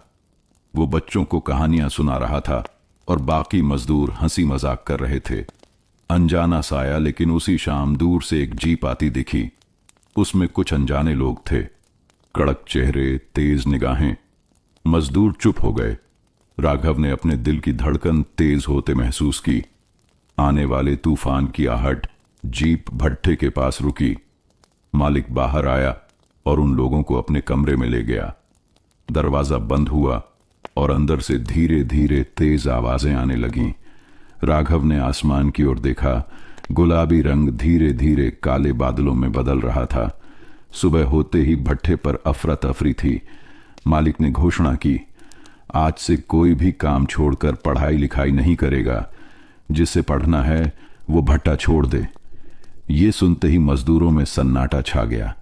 सबको पता था, भट्ठा छोड़ना मतलब बिना पैसों के भूखों मरना। राघव का विरोध। राघव ने आगे बढ़कर कहा, हम काम भी करेंगे और पढ़ेंगे भी, ये हमारा हक है। मालिक की आंखें लाल हो गईं। उसने कहा, तू बहुत बोलने लगा है। याद रख, ईंटें तोड़ने वाले कभी दीवार नहीं गिरा सकते। डर का माहौल। मालिक के लोग मजदूरों के पास जाकर धमकियां देने लगे। किसी को कहा, तेरा हिसाब काट देंगे। किसी को, तेरे बच्चों को निकाल देंगे। राघव के मन में गुस्सा और डर दोनों थे, लेकिन उसने कसम खाई, अब पीछे नहीं हटूंगा। वार की शुरुआत। शाम होते होते दो लोग राघव के झोपड़े के पास आए। उनके हाथ में लाठी थी। उन्होंने बिना कुछ कहे उसकी किताबें जलाकर राख कर दीं। राघव कुछ नहीं बोला, बस राख को हथेली में उठाकर देखता रहा। उसकी आंखें गीली हो गईं, लेकिन होंठों पर एक धीमी मुस्कान थी। ये आग मेरे भीतर और जलाएगी। मजदूरों की प्रतिक्रिया। ये खबर पूरे भट्ठे में फैल गई। कई मजदूर डर कर चुप हो गए, लेकिन कुछ और ज्यादा राघव के साथ जुड़ गए। अंदर का तूफान। रात भर राघव सो नहीं पाया। किताबों की राख उसके मन में जलती रही। उसे लगा, मैं तो यहां सबके बच्चों का सपना जगाने आया था और ये लोग उन्हें बुझाने पर तुले हैं। परिवार का डर। सुबह मां ने कहा, बेटा, हम गरीब हैं, हम लड़ाई नहीं लड़ सकते। तू अपना सिर झुका ले, हमारे पेट भरते रहें, यही काफी है। राघव ने मां का हाथ थामकर कहा, मां, अगर हम सपने बेच देंगे तो पेट भर भी जाए, आत्मा भूखी रहेगी। बच्चों की नजरें जब राघव भट्ठे पर पहुंचा, छोटे छोटे बच्चे चुपचाप उसे देख रहे थे। किसी ने कुछ नहीं कहा, लेकिन उनकी आंखों में डर और सवाल दोनों थे। राघव ने मुस्कुराकर कहा, पढ़ाई जारी रहेगी, चाहे हमें ईंट की जगह पत्थर ही क्यों न तोड़ने पड़े। जिद का बीज उसने तय किया। अब किताबों के साथ साथ हर बच्चे को पढ़ने का हौसला भी देगा। वो जानता था, हौसला एक बार दिल में बैठ जाए तो कोई भी ताकत उसे निकाल नहीं सकती। पहला कदम। रात में टूटी फूटी स्लेट और चौक लेकर उसने बच्चों को अल्फाबेट और गिनती सिखाना शुरू किया। कभी मिट्टी पर अक्षर लिखता, कभी कोयले से दीवार पर। बच्चे हंसते, गलतियां करते, लेकिन पढ़ाई का शुरुआती स्वाद उनकी आंखों में चमक भर रहा था। मदद की तलाश राघव जानता था कि अकेले उसकी जिद ज्यादा दूर नहीं जाएगी। उसे ऐसे लोगों की जरूरत थी जो किताबें, पेंसिल और थोड़ा सा सहारा दे सकें। एक दिन छुट्टी लेकर वह पास के कस्बे गया। वहां एक पुरानी किताबों की दुकान थी, जहां मालिक पुरानी किताबें कम दाम में बेचता था। अजनबी का भरोसा राघव ने अपनी कहानी सुनाई। कैसे ईंट भट्टे पर बच्चे मजदूरी करते हैं, कैसे उनके सपने धूल में दब जाते हैं। दुकानदार बूढ़ा था, उसकी आंखें धीरे धीरे भीग गईं। उसने कहा, बेटा, मैं खुद कभी गरीब था, तू सच्चा काम कर रहा है। उसने अपनी अलमारी खोली और पुरानी लेकिन काम की किताबें ढेर सारी राघव को दे दी। साथ ही कुछ पेंसिल, कॉपियां और एक पुरानी लालटेन भी। लौटने की खुशी राघव के कदम गांव की ओर तेज हो गए। सिर पर किताबों का बोरा था, लेकिन दिल में हल्कापन था। उसे लग रहा था कि अब पढ़ाई की लौ और तेज जलेगी। बच्चों की प्रतिक्रिया। रात को जब उसने बच्चों के सामने किताबें रखीं, तो उनके चेहरे ऐसे चमके जैसे किसी ने अंधेरे कमरे में खिड़की खोल दी हो। उन्होंने पन्ने पलटे, चित्र देखे और हर कोई अपनी पसंद की किताब पकड़े बैठ गया। सपना आकार लेने लगा। अब पढ़ाई कुछ ज्यादा व्यवस्थित हो गई। राघव ने कक्षा का समय तय किया, रात 8 से 10 बजे तक। हर दिन एक नया पाठ, एक नई कहानी, एक नया सवाल। ईंट भट्टे की थकान के बावजूद बच्चे समय पर आ जाते, क्योंकि अब यह सिर्फ पढ़ाई नहीं थी, ये उनका सपना था। हमारी दूसरी कहानी है संघर्ष और जीत। सुबह के 5 बज रहे थे। कस्बे का रेलवे स्टेशन अभी अभी जाग रहा था। प्लेटफॉर्म पर सफाई कर्मी अपनी झाड़ू घसीटते हुए धूल को किनारे कर रहे थे। दूर चाय के ठेले से उठती भाप में अदरक की महक घुली हुई थी। कपड़ों का रंग ढका छुपा था, लेकिन उनमें मेहनत की सिलवटें साफ दिख रही थीं। 14 बरस का अमन अपने छोटे से लकड़ी के ठेले पर चाय उबाल रहा था। भाप के साथ उसका चेहरा भी तप रहा था, मानो वह सिर्फ चाय नहीं, अपने सपनों को भी उबाल रहा हो। अमन, जल्दी कर, गाड़ी आने वाली है। पास के पकोड़े वाले ने आवाज लगाई। अमन ने चम्मच से चाय हिलाते हुए कहा, बस हो रही है भैया, 2 मिनट में निकालता हूं। दूर से ट्रेन की सीटी सुनाई दी। लोहे की पटरी में कंपन फैल गया, जैसे धरती की नसों में लय दौड़ गई हो। यात्री अपनी अपनी जगह संभालने लगे, कोई टिकट खिड़की की तरफ, कोई चाय नाश्ते की ओर। अमन ने गरम गरम चाय को छोटे छोटे कुल्हड़ों में भरना शुरू किया। उसके हाथ तेज थे, लेकिन आंखें थकी हुई। वह जानता था कि यह दिन फिर उसी तरह बीतेगा। सुबह से शाम तक चाय बेचकर कुछ पैसे घर ले जाना। अमन का घर और हालात। अमन का घर स्टेशन से ज्यादा दूर नहीं था, प्लेटफॉर्म के पीछे बसी एक बस्ती में। टिन की छत, मिट्टी की दीवारें और दरवाजे पर टंगा आधा फटा पर्दा। घर में मां, एक छोटी बहन और बूढ़ी नानी रहती थीं। पिता 2 साल पहले बीमार होकर चले गए थे और तब से घर की जिम्मेदारी अमन के कंधों पर आ गई थी। पहले वह स्कूल जाता था। गणित में उसका हाथ अच्छा था और मास्टर साहब कहा करते थे, अमन, तुम मेहनत करोगे तो शहर के कॉलेज तक जाओगे। लेकिन किस्मत ने उसकी किताबें छीनकर हाथ में केतली थमा दी थीं। स्टेशन की सुबह ट्रेन आकर रुकी। यात्री उतरने लगे और कुछ जल्दी जल्दी चाय, समोसा, बिस्किट लेने लगे। अमन ने प्लेटफॉर्म पर घूम घूम कर कुल्हड़ बढ़ाने शुरू किए। चाय गरम, अदरक वाली चाय। उसकी आवाज में एक बनावटी उत्साह था, क्योंकि थकान उसे खोखला कर रही थी। तभी एक यात्री, उम्र लगभग 45, साफ सुथरे कपड़े, हाथ में चमड़े का बैग, अमन के पास आया। एक चाय देना बेटा, उन्होंने कहा। अमन ने चाय दी। यात्री ने घूंट भरते हुए पूछा, तुम पढ़ते नहीं हो? यह सवाल अमन को चुभ गया, लेकिन उसने हंसकर टाल दिया। अभी नहीं, पहले पढ़ता था, पर अब दुकान संभालनी पड़ती है। यात्री ने चाय खत्म की, पैसे दिए और बिना कुछ कहे गाड़ी में चढ़ गए। लेकिन उनके चेहरे पर कुछ ऐसा था जो अमन के मन में उतर गया, जैसे किसी ने उसकी रगों में हल्की सी उम्मीद टपका दी हो। ट्रेन निकल गई। अमन वापस ठेले की तरफ आया, लेकिन यात्री का सवाल बार बार गूंज रहा था, तुम पढ़ते नहीं हो? यह सिर्फ सवाल नहीं था, यह उसके भीतर सोई हुई किताबों की खुशबू को जगा गया था। उसने अपनी केतली की भाप में स्कूल की ब्लैकबोर्ड देखी।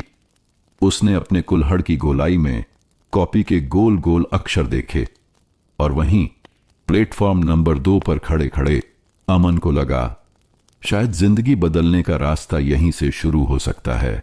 अमन का दिन जैसे बाकी दिनों की तरह ही खत्म हुआ।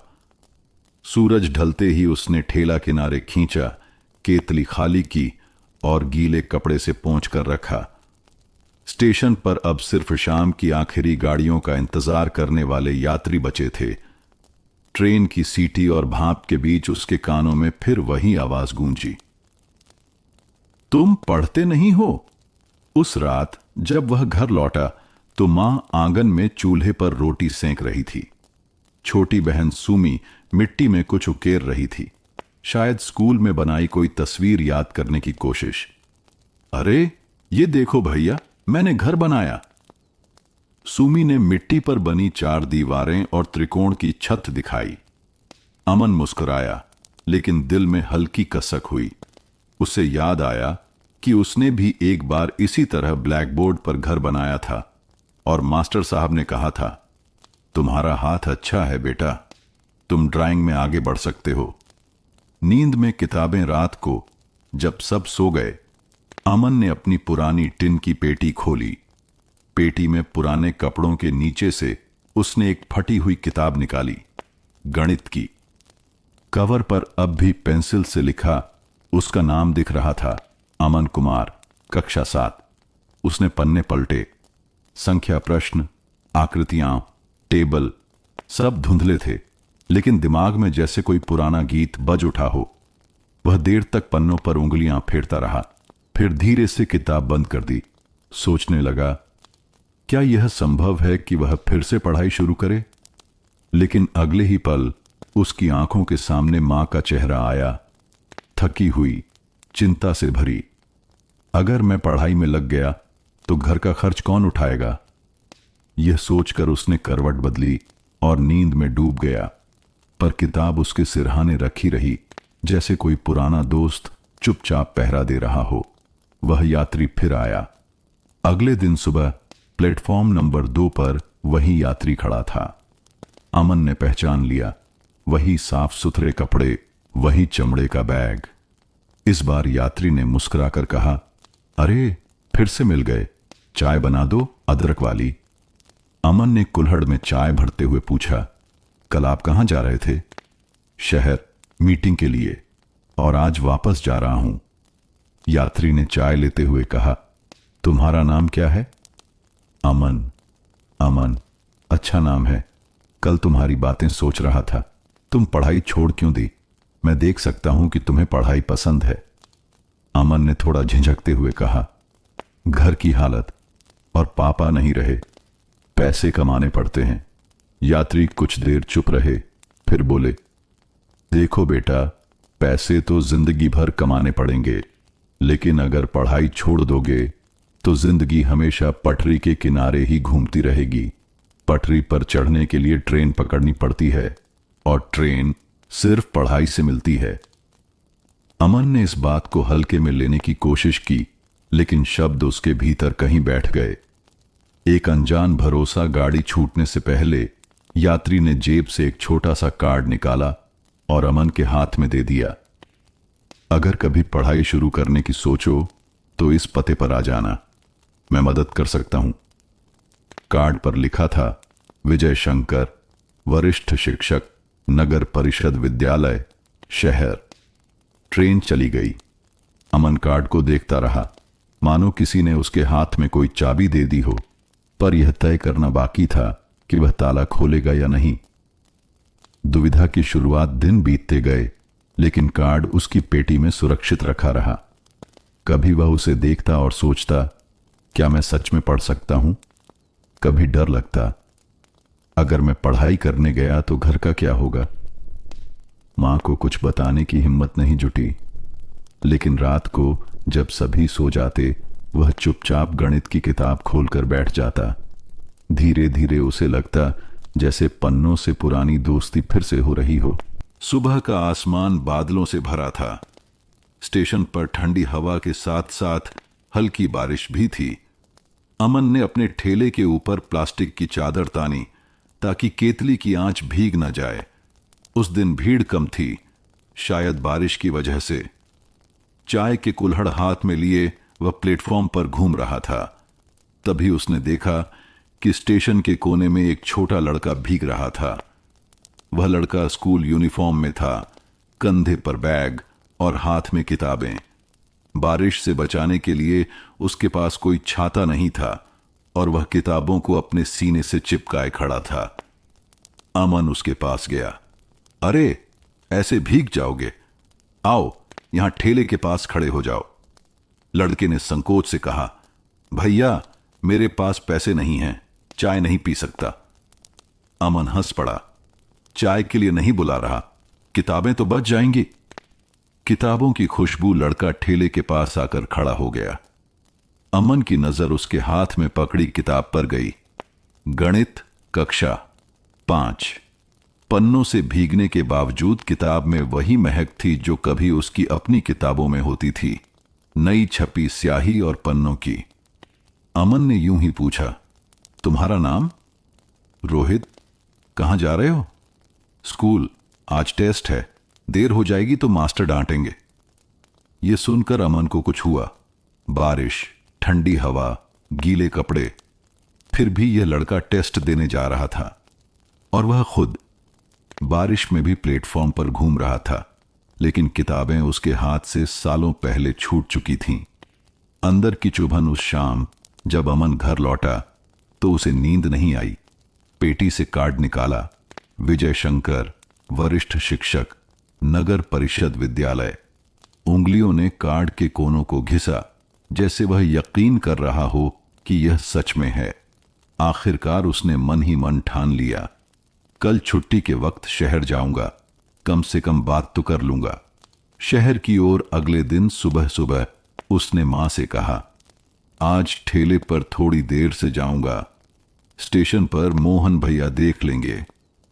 मां ने कुछ नहीं पूछा, बस उसके चेहरे को देखा। शायद समझ गई कि बेटा किसी जरूरी काम पर जा रहा है। अमन पैदल स्टेशन पहुंचा, वहां से लोकल ट्रेन पकड़ी और शहर की ओर निकल पड़ा। यात्रा के दौरान खिड़की से बाहर देखते हुए उसे अजीब सा डर भी लग रहा था। अगर सर ने मना कर दिया तो, अगर उन्होंने हंस दिया कि इतना पढ़ाई का गैप है। लेकिन दिल में एक हल्की सी उम्मीद भी थी, वही उम्मीद जो उस यात्री की आंखों से आई थी। विजय सर से मुलाकात। नगर परिषद विद्यालय का भवन पुराना था, लेकिन दीवारों पर रंग बिरंगे चार्ट और बच्चों की बनाई पेंटिंग्स टंगी थीं। अमन ने पूछकर स्टाफ रूम का दरवाजा खटखटाया। आओ बेटा, अंदर से आवाज आई। अमन ने दरवाजा खोला। वहीं बैठे थे विजय शंकर सर, वही यात्री। सर ने उसे देखते ही मुस्कुराकर कहा, अरे अमन, तुम आ गए?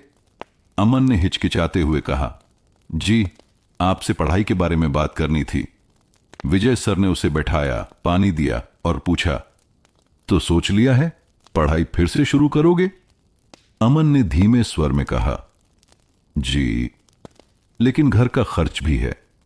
सर ने कुछ देर सोचा, फिर बोले, देखो बेटा, तुम्हारे जैसे कई बच्चों को हमने ओपन स्कूल से जोड़ा है। तुम दिन में काम कर सकते हो और शाम को कक्षाएं होंगी। फीस नहीं लगेगी और किताबें स्कूल देगा। अमन के भीतर कुछ टूट कर गिरा। डर, झिझक, अनिश्चितता। उसकी जगह एक हल्की सी मुस्कान ने ले ली। पहली रोशनी वह कार्ड जो अब तक पेटी में बंद था, अब सच में ताले की चाबी बन चुका था। अमन ने हामी भर दी। जी सर, मैं पढ़ना चाहता हूं। विजय सर ने उसका हाथ दबाकर कहा, बस यही जज्बा चाहिए। अब देखना, ट्रेन तुम्हें पटरी के किनारे से उठाकर सीधे मंजिल तक ले जाएगी। शाम का समय था। रेलवे स्टेशन पर दिन की आखिरी भीड़ छूट चुकी थी। अमन ने केतली धोई, कुल्हड़ इकट्ठा किए और ठेला मोहन भैया को सौंप दिया। अब उसकी दूसरी पारी शुरू होनी थी, स्कूल की पारी। पहली कक्षा का अनुभव नगर परिषद विद्यालय की शाम की कक्षा में 15-20 छात्र बैठे थे। कोई दफ्तर से सीधे आया था, कोई सिलाई मशीन छोड़कर, कोई दिहाड़ी मजदूरी से। अमन सबसे कम उम्र का था और सबकी नजरें उस पर टिकी थीं। विजय सर ने उसकी ओर देखकर कहा, दोस्तों, यह है अमन। दिन में रेलवे स्टेशन पर चाय बेचता है और अब पढ़ाई भी करेगा। कुछ बच्चों के चेहरे पर मुस्कान थी, कुछ पर आश्चर्य। अमन को थोड़ा अजीब लगा, लेकिन सर की आंखों में जो गर्व था उसने उसे संबल दिया। थकी आंखें, जागा दिमाग। पहला दिन गणित का था। सर ने ब्लैक बोर्ड पर सवाल लिखा, इसी का तो टेक 60 और दैट। अमन के हाथ ने तुरंत पेंसिल उठाई और उसके दिमाग में संख्याएं नाचने लगीं। कुछ ही सेकंड में उसने जवाब लिखा, 1000। सर मुस्कुराए, अमन, तुम्हारा हाथ अब भी तेज है, बस अभ्यास की धूल साफ करनी है। यह सुनकर अमन के भीतर जैसे बिजली दौड़ गई। वह समझ गया कि वह पीछे नहीं, बस रुका हुआ था और अब फिर चल पड़ा है। घर की बात। रात को घर लौटा तो मां ने पूछा, कहां थे इतनी देर? अमन ने सच बताया, मां, मैंने पढ़ाई शुरू कर दी है, शाम को स्कूल जाता हूं। मां ने चुपचाप उसकी तरफ देखा, फिर बस इतना कहा, तुम्हारे पापा भी यही चाहते थे। उस एक वाक्य में आशीर्वाद, भरोसा और एक अनकहा वादा सब समा गया। नई दिनचर्या। अब उसका दिन कुछ यूं बीतने लगा। सुबह 5 बजे उठकर ठेले पर चाय बनाना, दोपहर तक प्लेटफॉर्म पर चाय बिस्किट बेचना, शाम को नगर परिषद विद्यालय जाना, रात को लौटकर थोड़ी पढ़ाई करना, फिर सो जाना। शरीर थकता था, आंखें भारी हो जाती थीं, लेकिन दिल में एक अजीब सी ताजगी रहती थी। तानों के तीर स्टेशन पर सब उसकी हौसला अफजाई नहीं करते थे। कभी कोई कहता, अरे पढ़ाई से क्या होगा, चाय वाला तो चाय वाला ही रहेगा। कोई हंसकर बोलता, अब किताबों से चाय बेचेगा क्या। पहले ये बातें चुभती थीं, लेकिन अब वह सोचता, जिनके पास सपने नहीं होते वो दूसरों के सपनों पर हंसते हैं।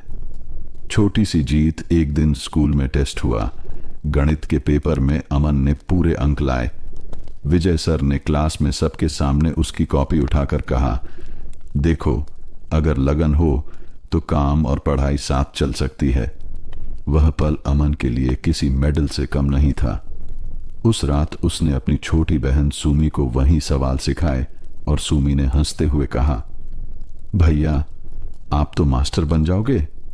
आगे का रास्ता। अब अमन के दिन सिर्फ थकान से नहीं बल्कि मकसद से भरे हुए थे। वह जानता था कि असली लड़ाई अभी बाकी है, क्योंकि पढ़ाई में आगे बढ़ने के साथ साथ जिम्मेदारियां भी बढ़ेंगी। लेकिन उसने तय कर लिया था, अब चाहे कितनी भी आंधी आए, मैं इस नाव को किनारे तक ले जाऊंगा। सर्दियों की शुरुआत थी।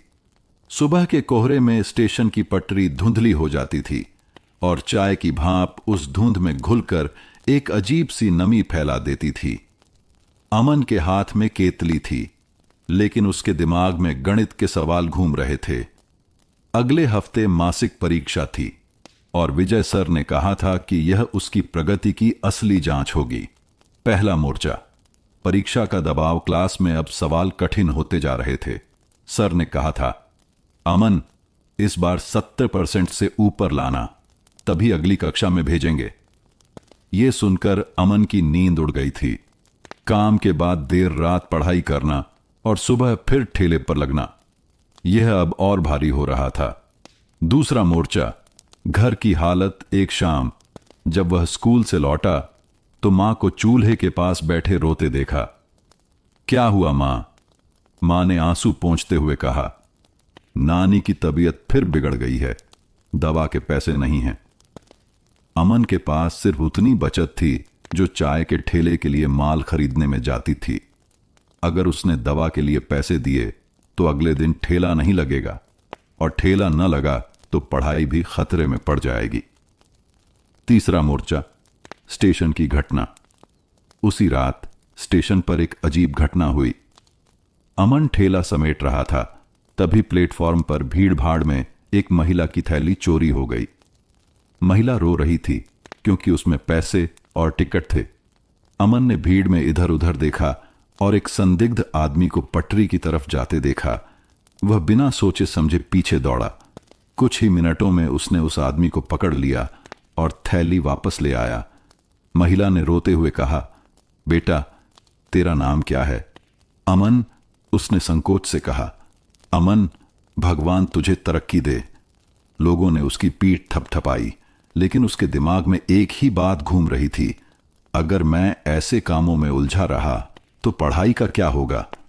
तूफान का मेल, इन तीनों मोर्चों, परीक्षा का दबाव, घर की आर्थिक मुश्किल, स्टेशन की उलझने ने मिलकर अमन के अंदर एक भारी बोझ डाल दिया। अब वह सोचने लगा था, क्या मैंने पढ़ाई शुरू करके गलती कर दी? विजय सर की सीख। अगले दिन वह उदास मन से स्कूल पहुंचा। सर ने तुरंत पहचान लिया। अमन, क्या हुआ? चेहरा बुझा बुझा क्यों है? अमन ने सब बता दिया। दवा के पैसे, ठेले की चिंता, परीक्षा का डर। सर ने शांत स्वर में कहा, बेटा, जिंदगी में सबसे कठिन लम्हे ही तय करते हैं कि हम जीतेंगे या हारेंगे। 3 मोर्चे हैं तो 3 जीत के मौके भी हैं। अगर एक एक करके सुलझाओगे तो देखना, यही संघर्ष तुम्हें मजबूत बनाएगा। उस रात अमन ने तय किया, वह पढ़ाई छोड़ेगा नहीं, चाहे इसके लिए रातें जागनी पड़ें, चाहे खाने में कटौती करनी पड़े। रात ठंडी थी, लेकिन अमन की आंखों में नींद नहीं थी। वह चारपाई पर लेटे लेटे सोच रहा था, 3 मुसीबतें हैं, लेकिन एक एक करके सुलझाऊंगा। पहला मोर्चा, घर की दवा। सुबह वह स्टेशन पहुंचा और चाय के ठेले पर काम शुरू किया, लेकिन इस बार उसने चुपचाप हर कप पर 1 रुपया ज्यादा रखा। जो भी ग्राहक पूछता, भैया, आज चाय महंगी क्यों? वह मुस्कुराकर कह देता, अदरक महंगी हो गई है। दिन भर में उसने इतने पैसे इकट्ठा कर लिए कि नानी की दवा भी आ गई और ठेले के अगले दिन का सामान भी। मां ने आश्चर्य से पूछा, पैसे कहां से आए? अमन ने बस कहा, थोड़ी मेहनत ज्यादा की बस। दूसरा मोर्चा, स्टेशन की उलझने। कुछ दिन बाद फिर स्टेशन पर जेब कटी की कोशिश हुई। इस बार अमन दौड़ने नहीं गया। उसने तुरंत पुलिस चौकी में जाकर सूचना दी। चोरी करने वाला वहीं पकड़ा गया। उसने सोचा, जरूरी नहीं कि हर समस्या में मैं खुद कूद जाऊं, सही जगह मदद पहुंचना भी समझदारी है। तीसरा मोर्चा, पढ़ाई और परीक्षा। अब बचा सबसे बड़ा मोर्चा, परीक्षा। वह जानता था कि समय कम है और सवाल कठिन। उसने एक योजना बनाई। सुबह स्टेशन जाने से पहले 30 मिनट पढ़ाई। दोपहर में ठेले पर जब ग्राहक कम हो तो किताब निकाल कर देखना। रात को क्लास के बाद घर आकर पुनरावृत्ति करना। थकान इतनी होती कि कई बार आंखें बंद होने लगती, लेकिन उसे विजय सर की बात याद रहती, यही लम्हे तय करते हैं कि जीत होगी या हार। परीक्षा का दिन। ठंडी हवा में स्कूल का मैदान धुंध से भरा था। क्लासरूम में बच्चे अपनी अपनी कॉपियां पलट रहे थे। अमन के हाथ में पेंसिल थी और दिल की धड़कन तेज। पेपर मिला। पहले सवाल को उसने तुरंत हल कर लिया, धीरे धीरे बाकी भी। कहीं अटकता तो गहरी सांस लेकर आगे बढ़ जाता। 3 घंटे बाद जब उसने कॉपी सर के हाथ में दी तो उसके चेहरे पर थकान थी, लेकिन आंखों में चमक। नतीजे का दिन। 1 हफ्ते बाद नतीजे आए। विजय सर ने कक्षा में कहा, अमन कुमार 78%। पूरा क्लास तालियां बजाने लगा। अमन को ऐसा लगा जैसे प्लेटफॉर्म से उसकी ट्रेन सच में छूट चुकी है और अब वह सही दिशा में दौड़ रही है। उस रात उसने सुमी को अपने अंक बताए। सुमी ने हंसते हुए कहा, भैया, अब तो आप मास्टर बन ही जाओगे। अमन ने हल्की हंसी में जवाब दिया, मास्टर नहीं, लेकिन जिंदगी में कुछ बड़ा जरूर करूंगा। सर्दी अब ढलने लगी थी और सुबह की धूप में हल्की गर्माहट आ गई थी। नगर परिषद विद्यालय में एक घोषणा हुई। इस महीने जिला स्तर की गणित प्रतियोगिता होगी। विजय सर ने कक्षा में कहा, मैं चाहता हूं कि इस बार हमारे स्कूल से अमन हिस्सा ले। पूरा क्लास हैरान रह गया। अमन खुद भी हक्का बक्का था। सर, मैं? लेकिन सर ने बीच में ही कहा, हां, तुम्हारी सोच तेज है और मेहनत में कमी नहीं। अब समय है कि तुम अपने आप को कसौटी पर परखो। दुविधा और डर अमन घर लौटा तो मन में कई सवाल थे। अगर मैं हार गया तो? स्टेशन का काम छूट जाएगा तो? शहर में जाकर अजनबियों के सामने सवाल हल करना क्या मैं कर पाऊंगा? मां ने उसकी उलझन समझ ली। डर लग रहा है? उन्होंने पूछा। थोड़ा, अमन ने धीरे से कहा। मां ने रोटी बेलते हुए कहा, डर वही महसूस करता है जो सच में कुछ करना चाहता है। जा, कोशिश कर। जीत हार तो बाद में देखेंगे। तैयारी का सफर प्रतियोगिता तक सिर्फ 15 दिन थे। अमन ने अपनी दिनचर्या बदल दी। सुबह 4:30 बजे उठकर अभ्यास, स्टेशन पर खाली समय में गणित की कॉपी पर सवाल, रात को क्लास के बाद विजय सर के साथ अतिरिक्त अभ्यास। थकान अब दुगनी हो गई थी, लेकिन मन में एक आग थी। इस बार मैं अपने स्टेशन से बड़ी दुनिया देखूंगा। प्रतियोगिता का दिन शहर का स्कूल विशाल था। चौड़ी गलियां, साफ सुथरे मैदान और बच्चे स्मार्ट यूनिफॉर्म में। अमन को लगा जैसे वह किसी दूसरी दुनिया में आ गया है। प्रतियोगिता हॉल में लंबी मेजों पर बैठे प्रतिभागियों को प्रश्न पत्र दिया गया। पहला सवाल कठिन था, लेकिन अमन ने गहरी सांस लेकर हल करना शुरू किया। धीरे धीरे उसकी घबराहट खत्म हुई और वह उसी तरह सवाल हल करने लगा जैसे प्लेटफॉर्म पर ग्राहकों को चाय देते वक्त तेजी दिखाता था। एक के बाद एक नतीजा और एहसास। शाम को नतीजे घोषित हुए। अमन तीसरे स्थान पर आया। उसके लिए यह सिर्फ एक इनाम नहीं था, यह प्रमाण था कि वह बड़े मंच पर भी टिक सकता है। विजय सर ने कहा, देखा, यह तो बस शुरुआत है। अमन ने मुस्कुराकर सोचा, सही कहा, मैं सिर्फ स्टेशन का लड़का नहीं, अब एक प्रतियोगी भी हूं। प्रतियोगिता से लौटने के बाद स्टेशन पर अमन का अलग ही रुतबा हो गया था। कई यात्री उसे पहचानने लगे थे। अरे, यही वो लड़का है ना जो गणित में जीता। पर उस दिन प्लेटफॉर्म पर एक अनोखा यात्री आया। गहरे नीले कोट में, हाथ में चमड़े का बैग और आंखों में तेज नजरें। वह चाय का कप लेकर अमन को देखने लगा। तुम अमन हो? उसने पूछा। जी, अमन ने कप बढ़ाते हुए कहा। तुम्हारे बारे में अखबार में पढ़ा, जिला प्रतियोगिता में जीतने वाला लड़का है ना? अमन ने हल्की सी मुस्कान दी। जी, तीसरा स्थान आया था। अप्रत्याशित बात, वह यात्री असल में मिस्टर कपूर थे, शहर के एक नामी कोचिंग इंस्टीट्यूट के मालिक। उन्होंने कहा, अमन, तुम्हें पढ़ाई का अच्छा शौक है। मैं चाहता हूं कि तुम हमारे इंस्टीट्यूट में पढ़ो। मैं फीस माफ कर दूंगा, बस मेहनत करनी होगी। अमन के हाथ से चाय का कप लगभग छूट गया। लेकिन सर, मैं तो स्टेशन पर काम करता हूं।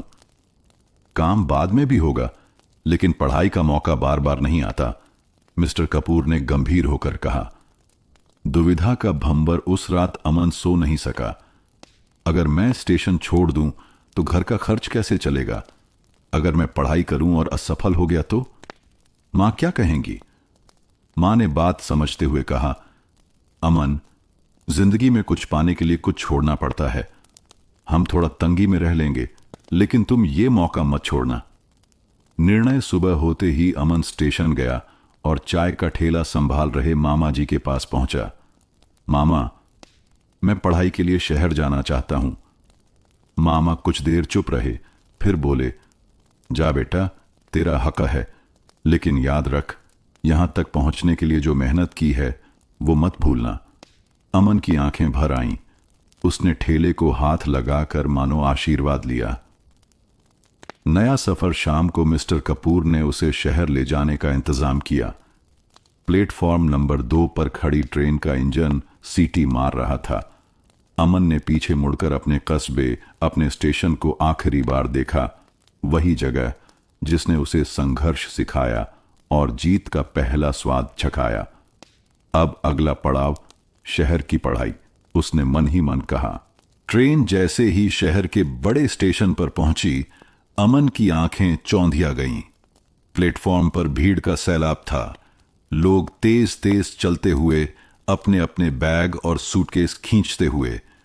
कोई किसी को देख भी नहीं रहा था। गांव के छोटे स्टेशन का सन्नाटा और यहां का शोर, दोनों में जमीन आसमान का फर्क था।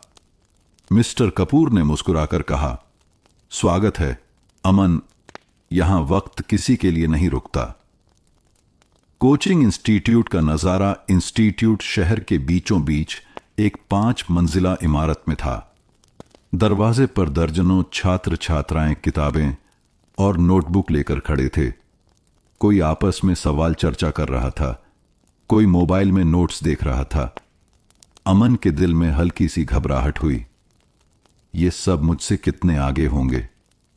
मिस्टर कपूर ने उसे अंदर ले जाकर एक कमरे की ओर इशारा किया। यह तुम्हारा क्लासरूम है और यह तुम्हारा सीट नंबर 20। पहली क्लास मैथ्स के टीचर श्री वर्मा बोर्ड पर तेज तेज सवाल लिखते जा रहे थे। यदि x2 + y2 25 और xy टास द्वारा, तो x + y का मान ज्ञात करें। अमन ने तुरंत अपनी कॉपी खोली, लेकिन शुरुआत में उसे समझने में दिक्कत हुई। गांव के स्कूल में इतनी तेज गति से पढ़ाई कभी नहीं हुई थी। पास बैठा एक लड़का, नाम रोहित, धीरे से बोला, पहली बार हो ना यहां, टेंशन मत लो, धीरे धीरे पकड़ लोगे। उसके इस एक वाक्य से अमन के अंदर आत्मविश्वास लौट आया। हॉस्टल की जिंदगी। शाम को मिस्टर कपूर ने उसे हॉस्टल में छोड़ा। कमरे में 2 और लड़के थे। एक पढ़ाई में डूबा, दूसरा मोबाइल पर गेम खेल रहा था। कमरे में बिस्तर, एक अलमारी और दीवार पर टंगी एक घड़ी, यही उसका नया घर था। रात को खिड़की से बाहर देखते हुए अमन ने सोचा, संघर्ष की असली शुरुआत अब हुई है। यहां कोई मुझे चाय बेचते हुए नहीं देखेगा। यहां मुझे अपनी पहचान पढ़ाई से बनानी है। पहली चुनौती। अगले दिन क्लास टेस्ट था। सवाल कठिन थे और अमन ने आधे से ज्यादा खाली छोड़ दिए। टीचर ने पेपर देखकर कहा, अमन, तुम्हें दुगनी मेहनत करनी होगी। शहर के बच्चे तुम्हें पीछे छोड़ देंगे अगर तुमने खुद को साबित नहीं किया। अमन ने सिर झुकाया, लेकिन भीतर आग जल उठी। मुझे यहां सिर्फ बैठने नहीं, जीतने आया हूं। अमन ने अपने कमरे की दीवार पर एक सफेद कागज चिपकाया। उस पर बड़े अक्षरों में लिखा, आज की मेहनत, कल की जीत।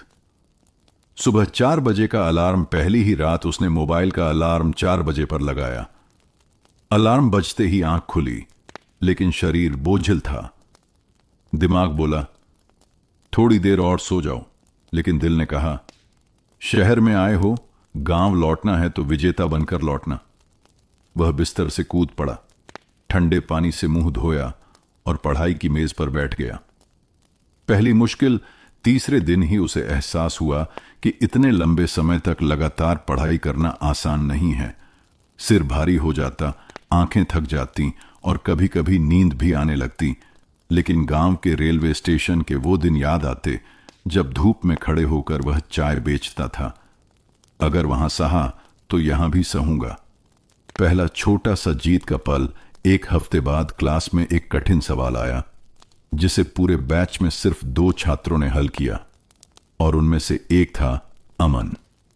टीचर ने कहा, गुड, यही मेहनत जारी रखो। वो तारीफ छोटी थी, लेकिन अमन के लिए यह किसी मेडल से कम नहीं थी। रात की कसम। उस रात उसने डायरी में लिखा, अभी बस शुरुआत है, मैं रुकूंगा नहीं जब तक गांव का हर बच्चा कहे कि चाय बेचने वाला अमन अब शहर का टॉपर बन गया है, तब तक। पुराना चेहरा, पुरानी याद। एक दिन हॉस्टल के पास वाली सड़क पर अमन को भीड़ में एक परिचित चेहरा दिखा। धुंधली याद में वह वही यात्री था जिसने सालों पहले रेलवे स्टेशन पर चाय पीते समय उसे किताब और पेन दिया था और कहा था, पढ़ाई मत छोड़ना। अमन कुछ पल ठिठका, फिर दौड़कर उनके पास गया। अंकल, आप मुझे पहचानते हैं? यात्री ने मुस्कुराकर कहा। अरे, तुम वही स्टेशन वाला लड़का। लगता है तुमने मेरी बात मान ली। एक नया पेन और एक वादा अमन ने उन्हें अपनी कहानी सुनाई। कैसे वह शहर आया, कैसे मेहनत कर रहा है। यात्री ने जेब से एक नीला पेन निकाला और कहा, यह पेन मैं तुम्हें दे रहा हूं, लेकिन यह सिर्फ लिखने का नहीं, याद दिलाने का काम करेगा कि तुम्हारा सफर अभी खत्म नहीं हुआ। अमन ने पेन लिया जैसे वह किसी ताबीज को छू रहा हो। महान टेस्ट का दिन कुछ ही दिनों बाद कोचिंग में एक मॉक टेस्ट हुआ, जो साल का सबसे कठिन माना जाता था। पहले ही सेक्शन में उसका दिमाग अटक गया। सवाल बेहद कठिन थे, हाथ कांप रहे थे, माथे पर पसीना था। तभी उसने अपनी जेब में रखा वही नीला पेन निकाला। उसने खुद से कहा, इस पेन से लिखते हुए हार नहीं मान सकता। जैसे ही उसने पेन पकड़ा, उसका मन शांत हो गया। एक एक सवाल हल होने लगा और वह समय पर पेपर पूरा कर पाया।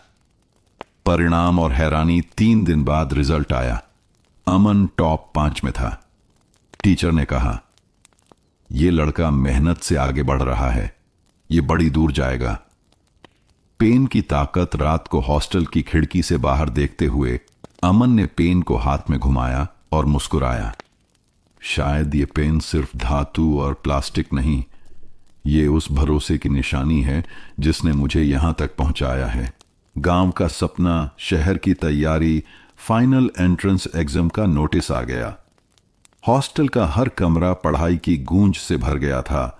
कोई नोट्स पलट रहा था, कोई ग्रुप डिस्कशन कर रहा था और कोई खुद से बातें करते हुए रट रहा था। अमन भी अपने बिस्तर पर बैठा था, लेकिन उसकी आंखों में गांव का रेलवे स्टेशन था। वही पुराना स्टॉल, वही मां की थकी आंखें, वही बापू का झुका हुआ कंधा। उसने सोचा, ये लड़ाई सिर्फ मेरी नहीं, इन सब की है। समय से लड़ाई पढ़ाई का शेड्यूल इतना सख्त था कि नींद भी घड़ी देखकर आती थी। सुबह 5 बजे उठकर वह गणित के कठिन प्रश्न हल करता, दोपहर में विज्ञान के कॉन्सेप्ट पढ़ता और रात को अंग्रेजी की प्रैक्टिस करता। कभी कभी थकान इतनी होती कि आंखें अपने आप बंद हो जाती, लेकिन नीले पेन को देखकर वह फिर उठ बैठता। आखिरी हफ्ता एग्जाम से 7 दिन पहले कोचिंग में मॉक इंटरव्यू रखा गया। अमन का जवाब सुनकर सर ने कहा, तुम्हारे पास नॉलेज के साथ आत्मविश्वास भी है, यही तुम्हें दूसरों से अलग बनाएगा। गांव से मां का फोन आया, बेटा तू मेहनत कर, तेरी जीत हमारी जीत होगी। मां की आवाज में इतनी ताकत थी कि अमन की थकान जैसे उड़ गई। एग्जाम का दिन सुबह सूरज निकलने से पहले वह तैयार हो गया। जेब में वही नीला पेन रखा और चुपचाप भगवान को याद किया। एग्जाम सेंटर के बाहर भीड़ थी, लेकिन अमन की आंखें स्थिर थीं। पेपर खुलते ही उसने गहरी सांस ली और लिखना शुरू किया। हर सेक्शन में उसने पूरी मेहनत झोंक दी, जैसे कल नहीं है। अंतिम घंटी पेपर खत्म होते ही उसने पेन टेबल पर रखा और ऊपर आसमान की तरफ देखा। दिल में एक अजीब सुकून था। मैंने अपनी तरफ से कुछ नहीं छोड़ा। इंतजार का लंबा दिन, एग्जाम को बीते 3 हफ्ते हो चुके थे। अमन ने कोचिंग के नोट्स बंद कर दिए थे, लेकिन नीला पेन अब भी उसकी किताब में रखा था, जैसे किसी वचन की याद। हर शाम वह हॉस्टल के नोटिस बोर्ड के पास खड़ा हो जाता, सोचता, आज आ जाएगा रिजल्ट। लेकिन हर बार खाली लौटना पड़ता। गांव से खबर, एक दिन मां का फोन आया, बेटा बापू कह रहे हैं तेरी मेहनत का रंग जरूर लाएगा, गांव में सब तेरा नाम ले रहे हैं। अमन मुस्कुराया, लेकिन दिल में घबराहट थी। अगर पास ना हुआ तो। वो सुबह आखिरकार वह दिन आ ही गया। सूरज की पहली किरण के साथ ही कोचिंग ग्राउंड पर भीड़ लग गई। सफेद कागज पर नामों की लिस्ट चिपकी थी। अमन ने धीरे धीरे लिस्ट स्कैन करना शुरू किया। दिल इतनी तेज धड़क रहा था कि कानों में सिर्फ उसकी आवाज गूंज रही थी। वो पल अचानक उसकी नजर एक नाम पर टिक गई, अमन शर्मा, सिलेक्टेड। उसके पैरों के नीचे जैसे जमीन नहीं रही। आंखें भर आईं लेकिन वह भीड़ में रोया नहीं।